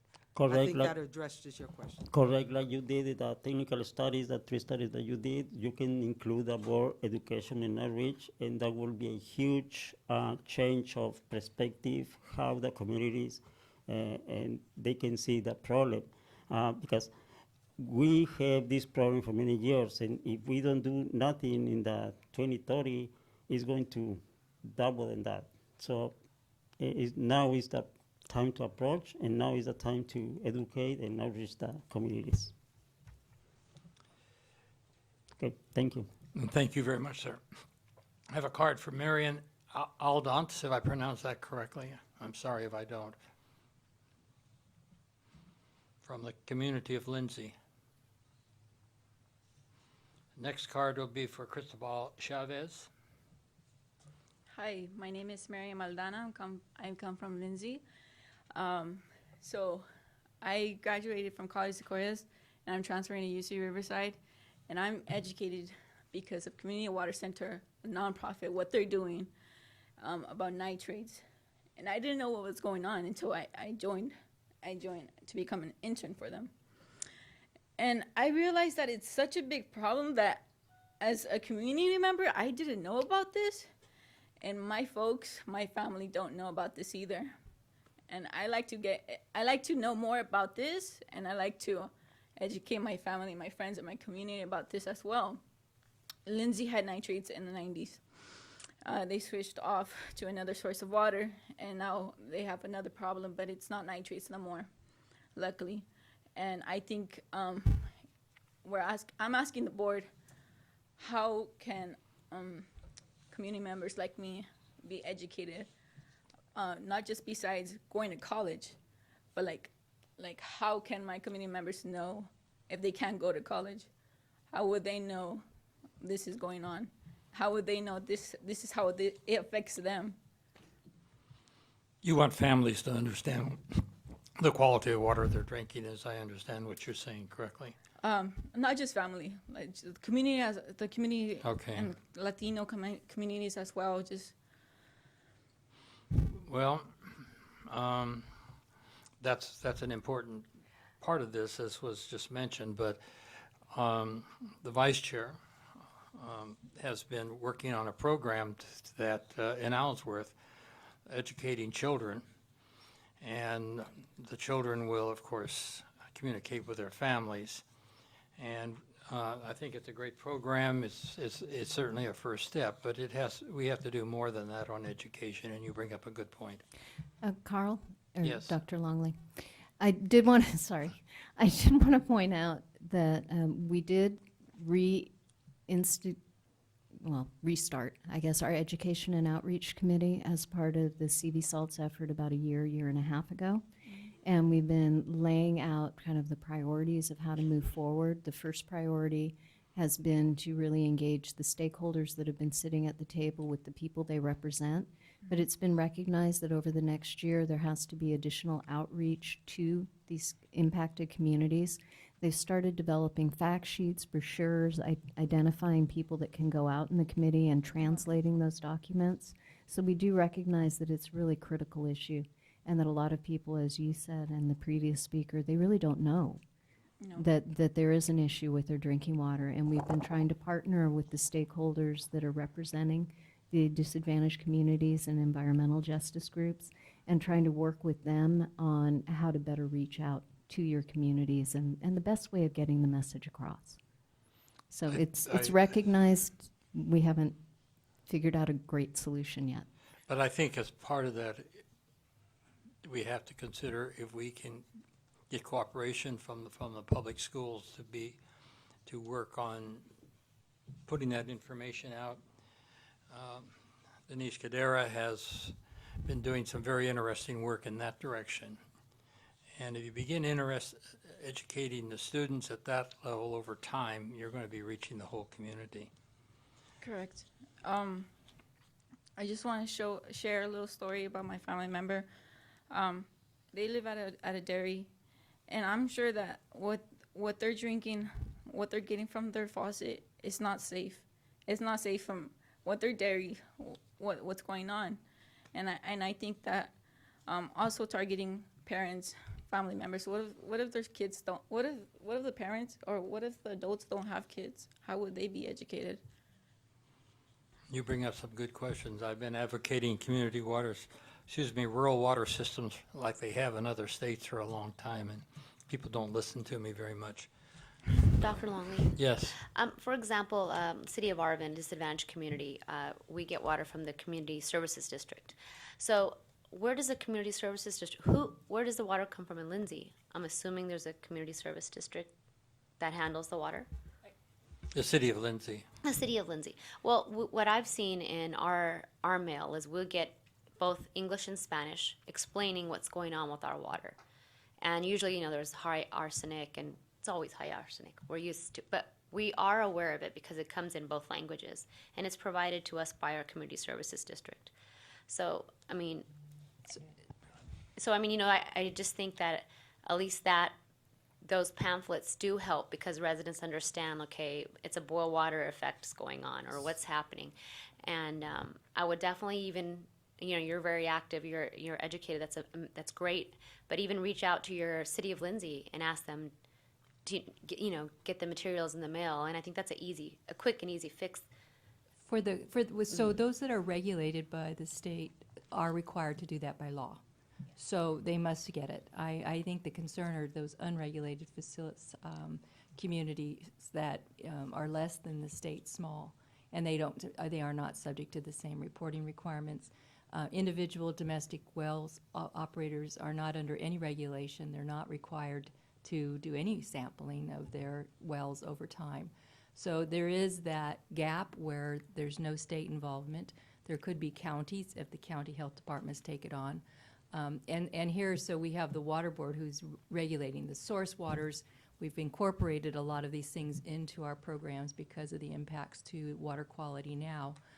We also have to partner very closely with the Division of Drinking Water and see what we can do in order to better inform the group. I also want to point out, too, besides what's going on with the Salinity Coalition, we did complete that study with the Center for Collaborative Policy on how to better outreach to communities. So Patrick will taking that charge in developing a strategic plan and how do we improve our message out to the individuals. But that is a critical and key component. It's why recommendation to other agencies include local cities and counties as well as land planning.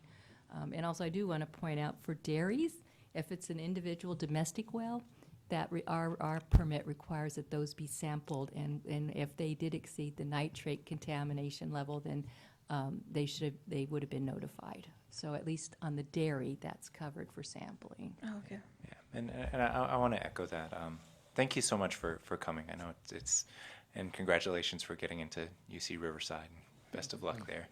We do have interns at our Fresno office, so feel free to come out there. I know we're going to be engaging in a lot more community outreach as time goes through. I think just to comment on where this board is and where we're going in the future. In years past, we just regulated the discharges, so we just interacted, and even before that, we didn't really have too much of an ag program. If you look back 20 years. We didn't have too much of a dairy program if you look back 20 years. And so at first we start with regulating the dischargers, just the entities that discharge wastes. And as you can see, as the programs grow and mature, we are asking a lot more of the folks that we regulate. And I think CV Salts is a part of that. The Irrigated Lands Regulatory Program, which covers a huge portion of the Central Valley, is going to be required to do more domestic well testing. It's a tough lift for them. It's hard for them to manage that financial burden, but it's important because people's health is at stake. And as Pamela mentioned, our dairy order, again, we initially just regulated the discharge. and that now we're having them sample the wells. So there shouldn't be an impact if they're drinking well from a dairy, because actually that has been sampled under our orders. And how we do that and how we continue to sample people who might be vulnerable is a big challenge for the board, and it's also a challenge that we work with the Division of Drinking Water. They also have a Fresno office, and again, if they're looking for summer interns. Community outreach to impacted communities is a big part of what their mission is turning into. And I think we all are broadening our horizons and making sure that folks who might be impacted are informed and well educated. Go ahead, Denise. Board member Raji, a few moments ago, mentioned the water bills and how information gets out there. And we've also continued to mention the Division of Drinking Water. And I think it's important that somewhere along the line that when the information goes out in the water bills, that there be outreach information in there that's educational, that explains potentially the nitrate impacts. That'd be great. The explain the arsenic impacts to public health, because I think that's the part that's missing here.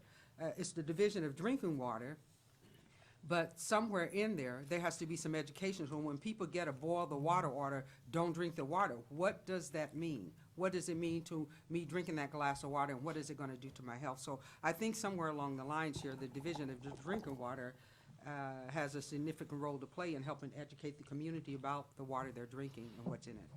I might point out that Denise Cadera comes from a community that has very poor water, and she faces these problems on a day-to-day basis, so she speaks from experience.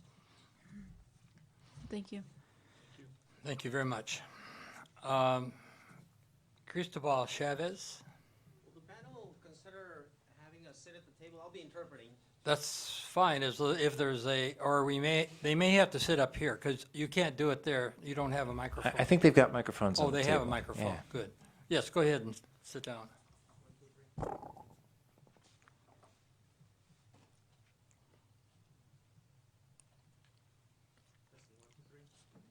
We got sound?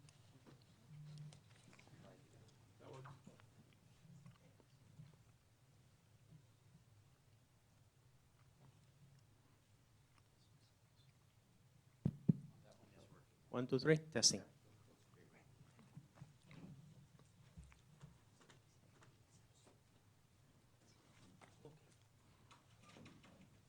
Let me introduce myself. Al Garcia. I'm a state certified interpreter, court interpreter, and I'll be interpreting for Mr. Cristobal Chavez. Mi nombre es Cristóbal Chávez, vengo de la comunidad de Porterville. My name is Cristobal Chavez, and I come from the Porterville community. Yo trabajé 26 años de troquero en Los Ángeles. I worked as a truck driver in Los Angeles for 26 years. Y ahorré unos centavitos para comprar mi propiedad en donde vivimos ahora. And so I saved up some money so I could buy the property where we live now. Vivimos allí como por 10 años. We lived there around 10 years now. En el 2015 le hicieron el test a mi agua y está muy contaminada de nitratos y otras bacterias. Yes, and so my well was tested, and they found nitrates and other bacterias. Y la familia, pues somos bastante familia tengo porque soy padre de crianza de 6 niños. And so I have quite a few children. I have 6 children. Y antes de que supiéramos lo contaminado que estaba el agua, de ahí tomábamos y allí usábamos para cocinar, para todo. Before we knew it was contaminated, we used to use that water for drinking. We used it for everything. Y ahora que la testearon, nos estuvieron dando agua como por un año. After the water was tested, we were getting water for about a year. Y los fondos del agua, pues se acabaron y ya tenemos como año y medio o más de que no nos dan agua para tomar. And so after they ran out of funds for the water, it's been almost a year and a half, we haven't been receiving any more water. Y el problema es de que, pues, ¿qué vamos a hacer? Lo que pasa que vienen los tiempos de calor como ahorita. A veces uno no tiene dinero para tener suficiente agua. So the question that we face now, we're facing the heat during the summer, and we don't have the means, the money to be able to get water. Y pues los niños siempre andan activos, corriendo, y pues en un rancho hay muchos lugares donde hay agua. ¿Qué es lo que van a hacer los niños si tienen sed? ¿Van a correr a la primera manguera o a tomar agua? And so children at a ranch, well, what do? They're going to be running around and they're going to want water. The first thing they do is they're going to find the first hose they get to. Y el problema es de que siempre vivimos poquito lejos de la tienda, de las máquinas donde venden agua. And the problem is we live quite a ways from the market where they sell water. También esas máquinas donde compramos el agua, la compramos porque están ahí, pero quién sabe que si están limpias. And two, so we get the water from the machines where you buy the water, and we don't know if that water is clean or not. Y pues ese es el problema que tenemos. He venido a un par de meetings como el de ahora. And so that's the problem we face. I've been to a couple of meetings here. Hace como un año y medio vine a uno aquí. About a year ago, I came here to one of these conferences. Oí unos comentarios que querían tratar el agua, sacarla y luego ponerla para atrás en la tierra. So some of the comments that I heard was that they wanted to treat the water, take the water out, and then replace it back into the soil. Creo que ya estamos más cerca porque decían que iban a ser como un poco como 120 años. So ya tenemos año y medio, pues ya menos tiempo para tener agua limpia. And so they projected that this was going to take about 120 years. So we're closer to that time. It's been a year and a half now. Y es la situación, el problema. Tengo las hojas de donde testearon mi agua en el 2015. Si a alguien le gusta mirarlas, las hojas de la water, de tasting the water. So I have some documents here where they tested the water. If somebody wants to see them, I've got them here. Anybody want to see him?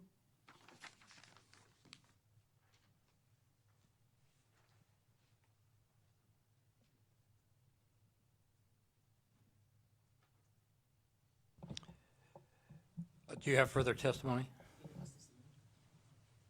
Creo que es todo. No escribe uno lo que tiene que hablar, pero creo que es suficiente para si entienden la situación. Y muchísimas gracias por escucharnos. Yes, I think that's it. I was able to at least give you an idea. And I wasn't able to write down everything you want to say, but I think that's it. Thank you very much. Any questions from members of the board? And just to relay, document in Spanish, it's testing from the Community Water Center that informed that there was nitrates at about 45, and the nitrate, the maximum contaminant level is 45, and the result is 180. Looks like there's a written-in handwriting that says that nitrates, possibly I'm interpreting this as nitrate as 40 at the well, which would be over the MCL.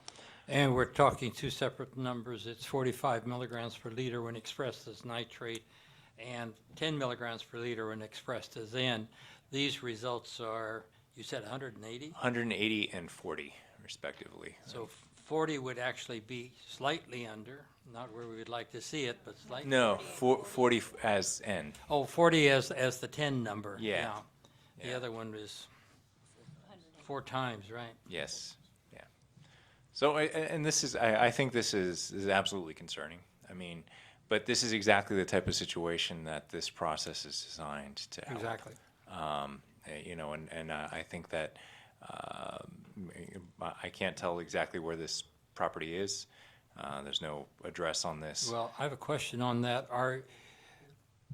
You stated you're from Porterville, but actually, is your property in or near Poplar? Near Poplar. But it's not in Poplar, it's near Poplar, is that correct? Yes. Right, that's a heavy ag area, and it's also a soil that is a sandy loam. I know because my folks' property's nearby. And it's the kind of soil, the kind of conditions you'd expect, fairly shallow groundwater and easily contaminated by ag practices. Yeah, and that was my concern too, because Porterville has a small system, East Porterville, connected recently. Right, no, this isn't East Porterville. This is Pozo Privado. Yeah, this so is this is private. west of Porterville by about 8 miles, 10 Yeah, miles, so something like that. this is a private well Right. that the gentleman has. Dr. Nolan, I think what's important for the gentleman, and I'm sorry, Mr. Chavez, is it? Chavez. Chavez. So that's what this whole program is designed to do. All the participants that took place in this for the last 12 years fully understand and recognize the nitrate issue and the problem and share your concerns with the need for safe drinking water. There wasn't anyone in the room that argued that point at all. So this is designed to address that. No one's trying to Pamela, just a second. So, Oh. did you understand what oh, I'm sorry. Ms. Creedon was saying? Yes, yes, Okay. Okay, thank you. Go ahead. The report the 120 years was referring to restoration of the aquifer, which is why we have in place the early action plans, so that the safe drinking is provided while the time that's needed for and the long-term implementation of source control and managed restoration could take place while people had safe drinking water. That's the whole process that's been set up. So we certainly have not avoided or ignored the concerns of drinking water. So Now, hope I might that's point out, I pointed out the bad part regarding the soils in the area in which you live. The good part is there are areas that are, where groundwater recharge can be carried out very successfully. And we've found, and in fact, Self-Help has some, you're familiar with Self-Help in Visalia. Self-Help has some examples where groundwater recharge has, in fact, very drastically improved water quality. So there are opportunities down the road as we implement this program to maybe not 120 years, maybe closer to 10 or 15. That would be nice. Tengo otra pregunta. I have another question. ¿Quién, en mi situación, In my situation, who quién es el responsable son las huertas o es la lechería? So who are the responsible parties here? Is it the orchards or the dairies? That's a good question.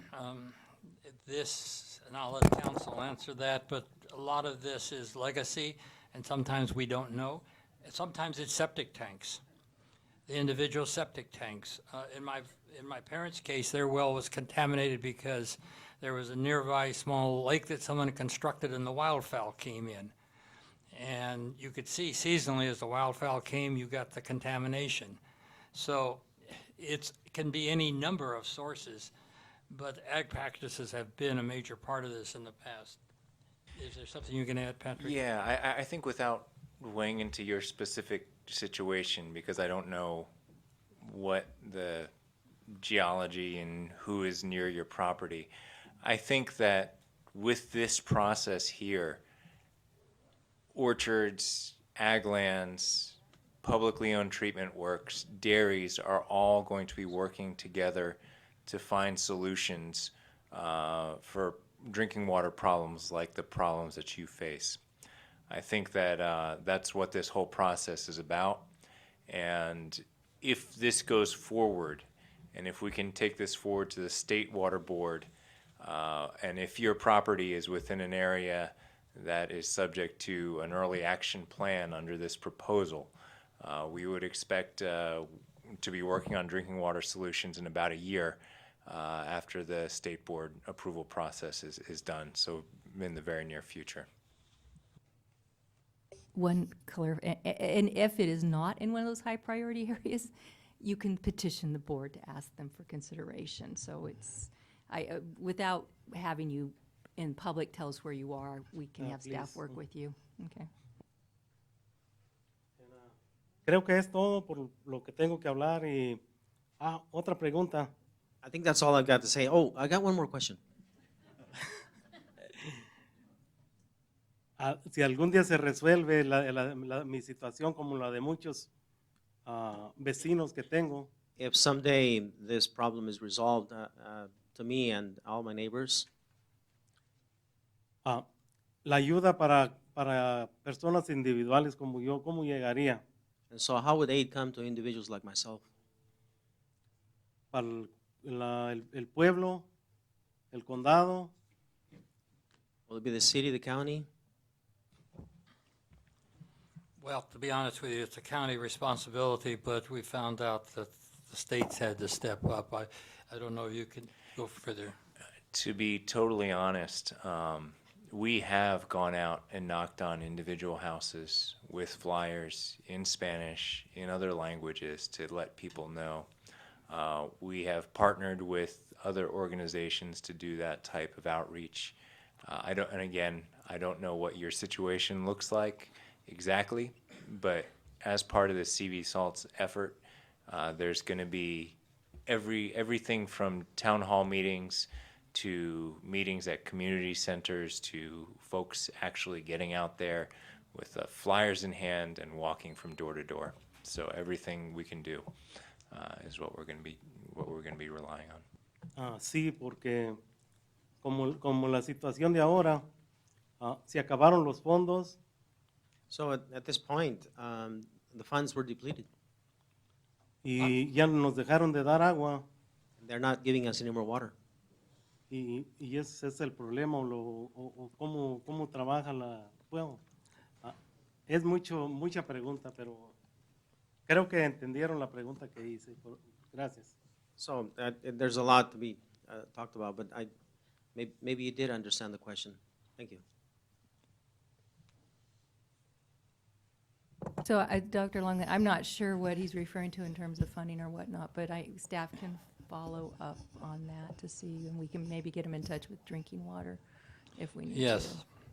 So, as been pointed out by the executive officer, we need to make sure you have a staff contact so you can follow up with the Division of Drinking Water, who is responsible for those I'm not sure if it's what kinds funding of he's referring to. situations. Or what, and when he asked a question, he referred to getting water out of a machine. I'm not sure what he was referring No, to there I'm either. not sure either. So- That- We'll have to follow up on that, we will. So, De las máquinas que entendieron es las máquinas que filtran el agua que uno lo compra en la tienda. The machines I was talking about is the machines by the grocery store where they filter the water. okay, so who on staff could follow up with him? We'll So, follow up with him. here's your follow-up right here. That probably the county food inspectors would be my guess, but I'm not absolutely sure. Thank you very much. One card from John Steele.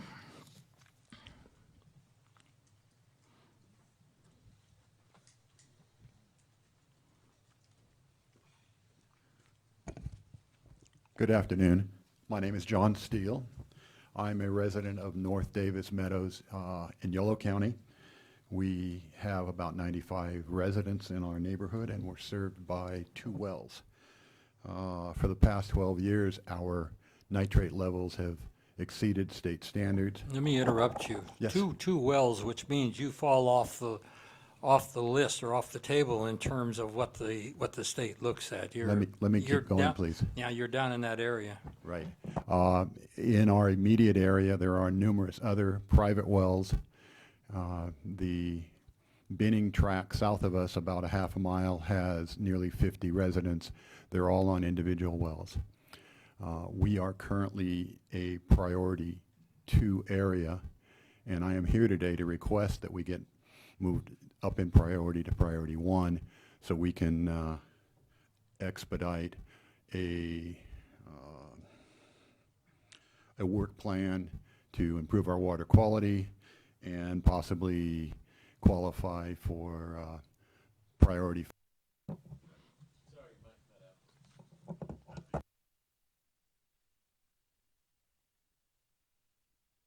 No, I'm sorry. I wish I didn't. I don't like mics. I was about to finish with this may also help us qualify for funding, priority funding at the federal and state level. So I'm here today to ask for help of the board to get that change made, and thank you for your consideration. And as I was pointing out, you're the group of folks that don't get picked up off of the normal lists.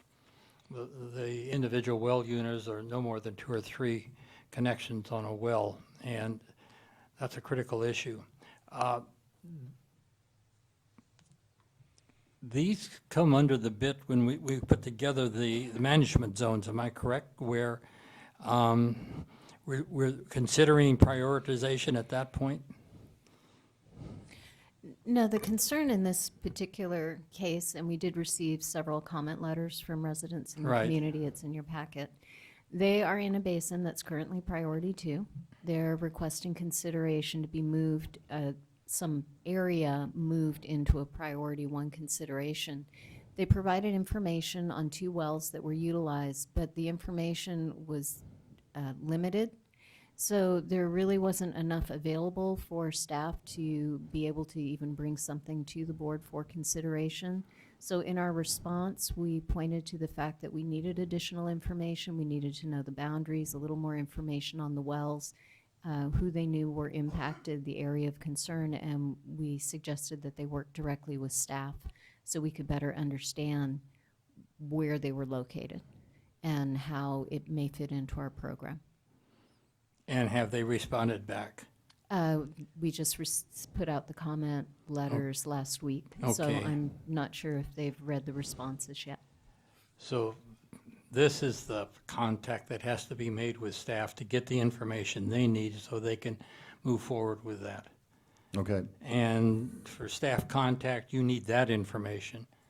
Certainly the folks that wrote you the letter, I think provide within that letter the necessary information for you to either reply by letter or telephone. Or Okay. email, do you handle email? Is that on there? Dr. Longley, it's in the response to It's- comments yeah. document. It's Yeah. not a Thank you. separate letter. Yeah, okay. Thank you. She has a card. There you go. Any questions, board members? Seeing none, then we will So pause. there Yes, apparently were 2 other members from disadvantaged communities that needed to speak earlier. there are. I didn't get cards, so. I Yes, just submitted a card for Sarah Rock at the Estates at Well- North Davis Meadows. Can I follow on his comments? Would Sure, that be go ahead and appropriate? follow. So I'm a little bit confused. I had a whole long spiel. I've sat for 3.5, 4 hours to hear that you don't have what you need to make a decision. So I'm just going to make a pitch, and hopefully you can remember that when you get all the information you need to consider moving us into priority 1.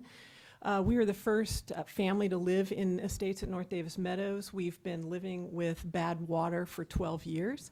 We've been working with our county for 12 years. Nothing has been resolved, and now we're at a critical point.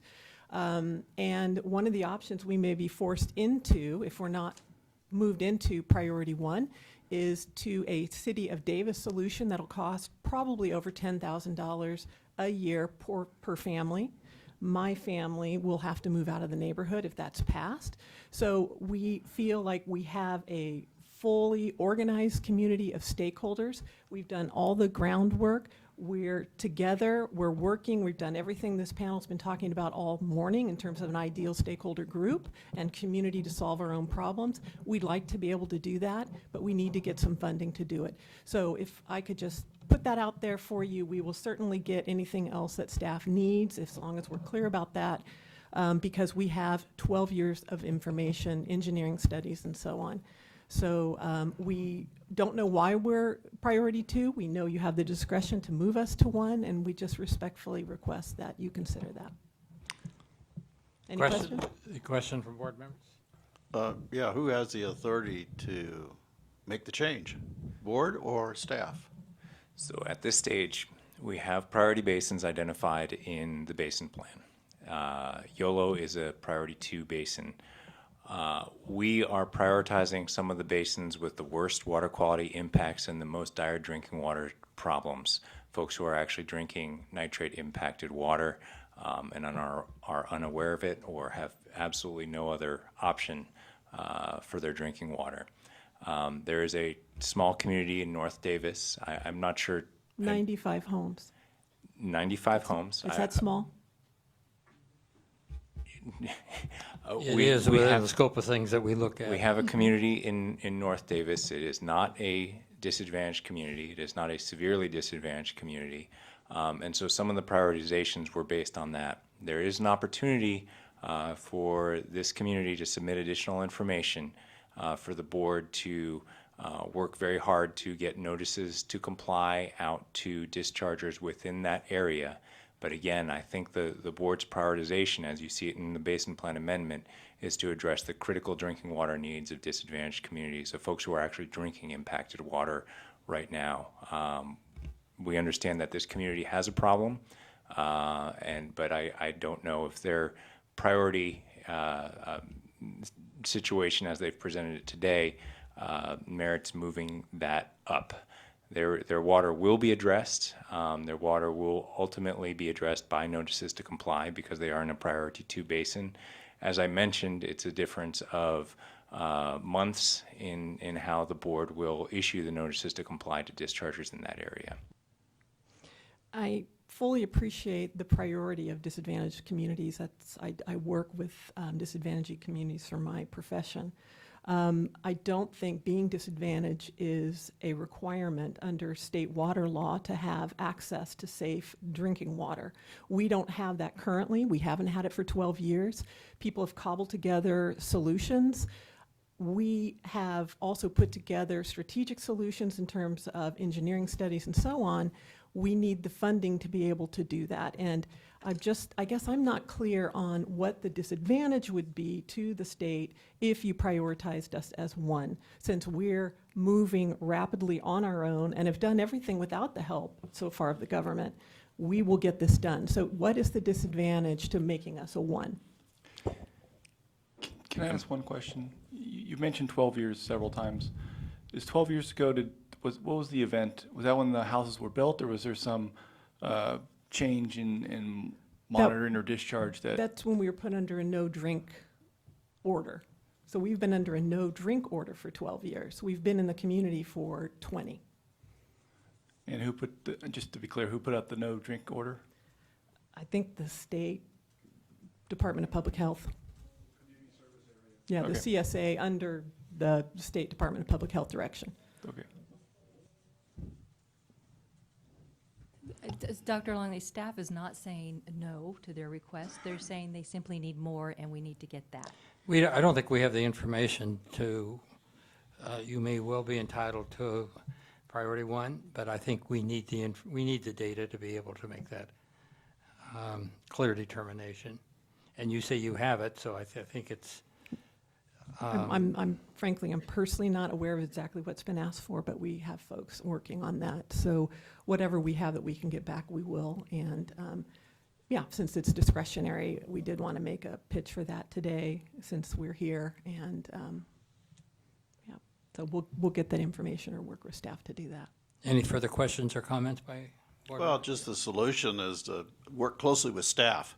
We trust staff to do a good job. They listen, as far as I know, to everybody. you have to find out who the person is that you got to really talk to on an ongoing basis, then provide the information they request.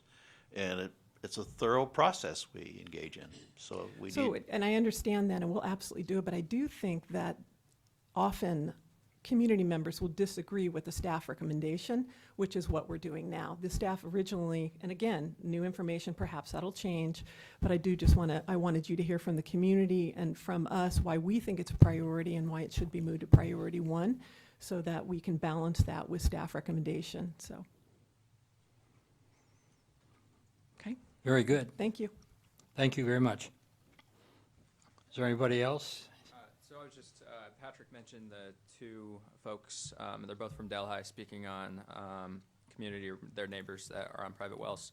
But they could either go now or after lunch. They're kind of stuck with me, so. Well, whatever's easier. it may be 6 o'clock before we wrap Okay, up. maybe now is.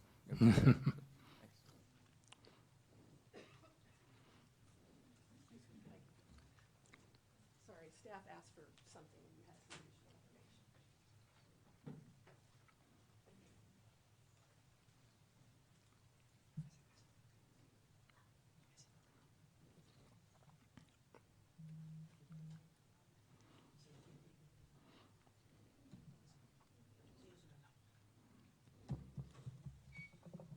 Good afternoon, Al Garcia. State certified, will be interpreting for Blanca. Buenas tardes a todos Good afternoon to all. y también a las personas presentes. And everyone present. Good afternoon to all and everyone present.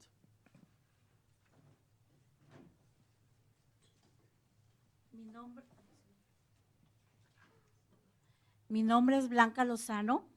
My name is Blanca Lozano. Vengo del condado de Merced, California. I come from Merced County, California. Soy líder de mi comunidad de Delhi. I am the leader of my community in Delhi. No soy abogada, I'm not an attorney, pero soy una protectora del agua subterránea. but I am a protector of underwater Para defender a toda California to defend all of California con todas las familias que vivimos todos juntos. and all the family that live together.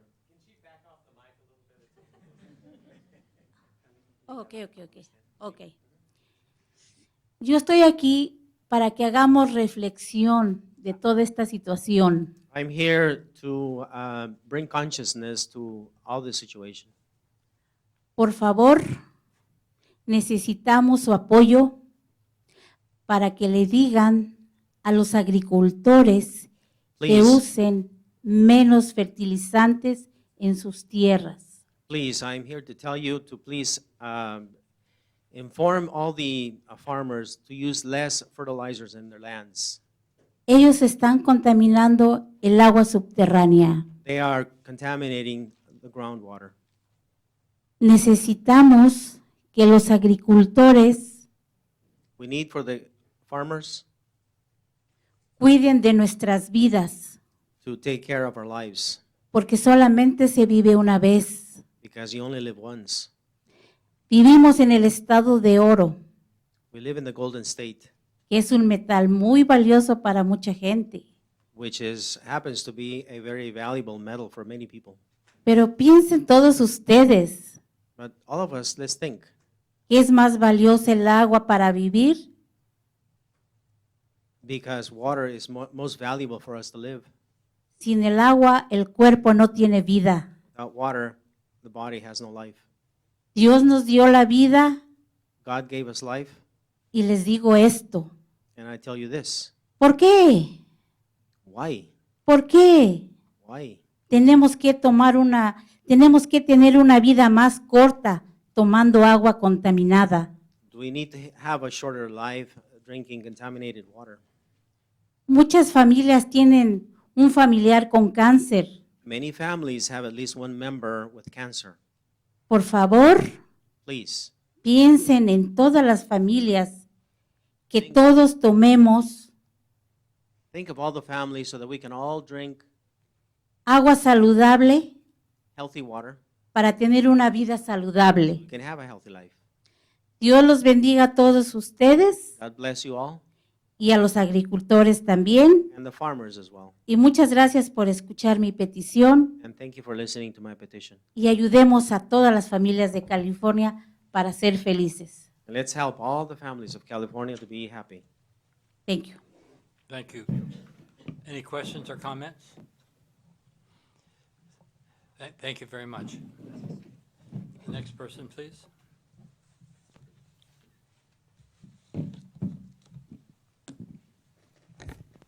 Good afternoon, Honorable Chairperson and Honorable Board Members. My name is Paul H. Garcia, and I live at 16361 Silkwood Court in Delhi, California, which is in Merced County. I am a member of the organization called Protectores de Agua del Subterráneo.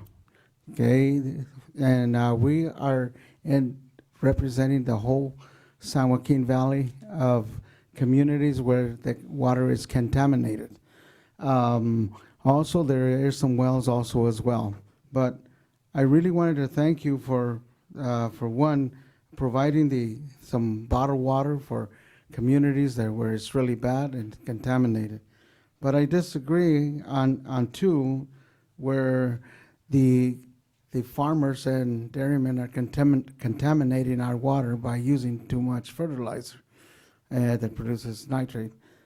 And I believe that things need to be done. And also for my neighbors also as well, they have wells also that need to be tested, and because that's probably also contaminated also as well. Like I said, I come here, like I said, from Merced County, and like I said, for some of the people that are not here, they could not be, they're part of our group, and I'm here, in other words, speaking on their behalf also as well. As far as we, in other words, there in Delhi, we're connected to the district water, and our water is clean, but the other areas are not. So I am here, in other words, pleading with each and one of you. It's like the other speaker said, that you know what, God gave his life, but like I said, some of the people that are contaminating our water, in other words, are cutting our life short with cancer and other sickness. So I really appreciate that there's some accountability, and you hold accountable the people that are contaminating our wells and our water. Thank you very much for giving me the opportunity to speak. Thank you very much. Are there any questions or comments from board members? Seeing none, then, we will take a recess until 2 o'clock. You think 37 minutes is enough? Do we have a closed session, Patrick? Yeah, we do. I would recommend quarter after. Quarter after. It will be a quarter after. We got to sit and talk. Okay. Make sure you identify it. Oh, yeah, this is David Lancaster. Yeah, we do. Okay. We do have a closed session. About what? On which item? Oh, regarding Sweeney, regarding the Sweeney matter. Oh, So it's items My B, apologies. C, F, and G, I believe. that would be. Where is it? Which number is it? I'm gonna. Which one? Let's give it one second. We're still in session. Patrick, I've already identified them. Oh. So it's items B, C, F, and G in the closed session list. Thank you. Thank you very much. We're Thanks, Stephanie. We'll recess at this point. Thank you.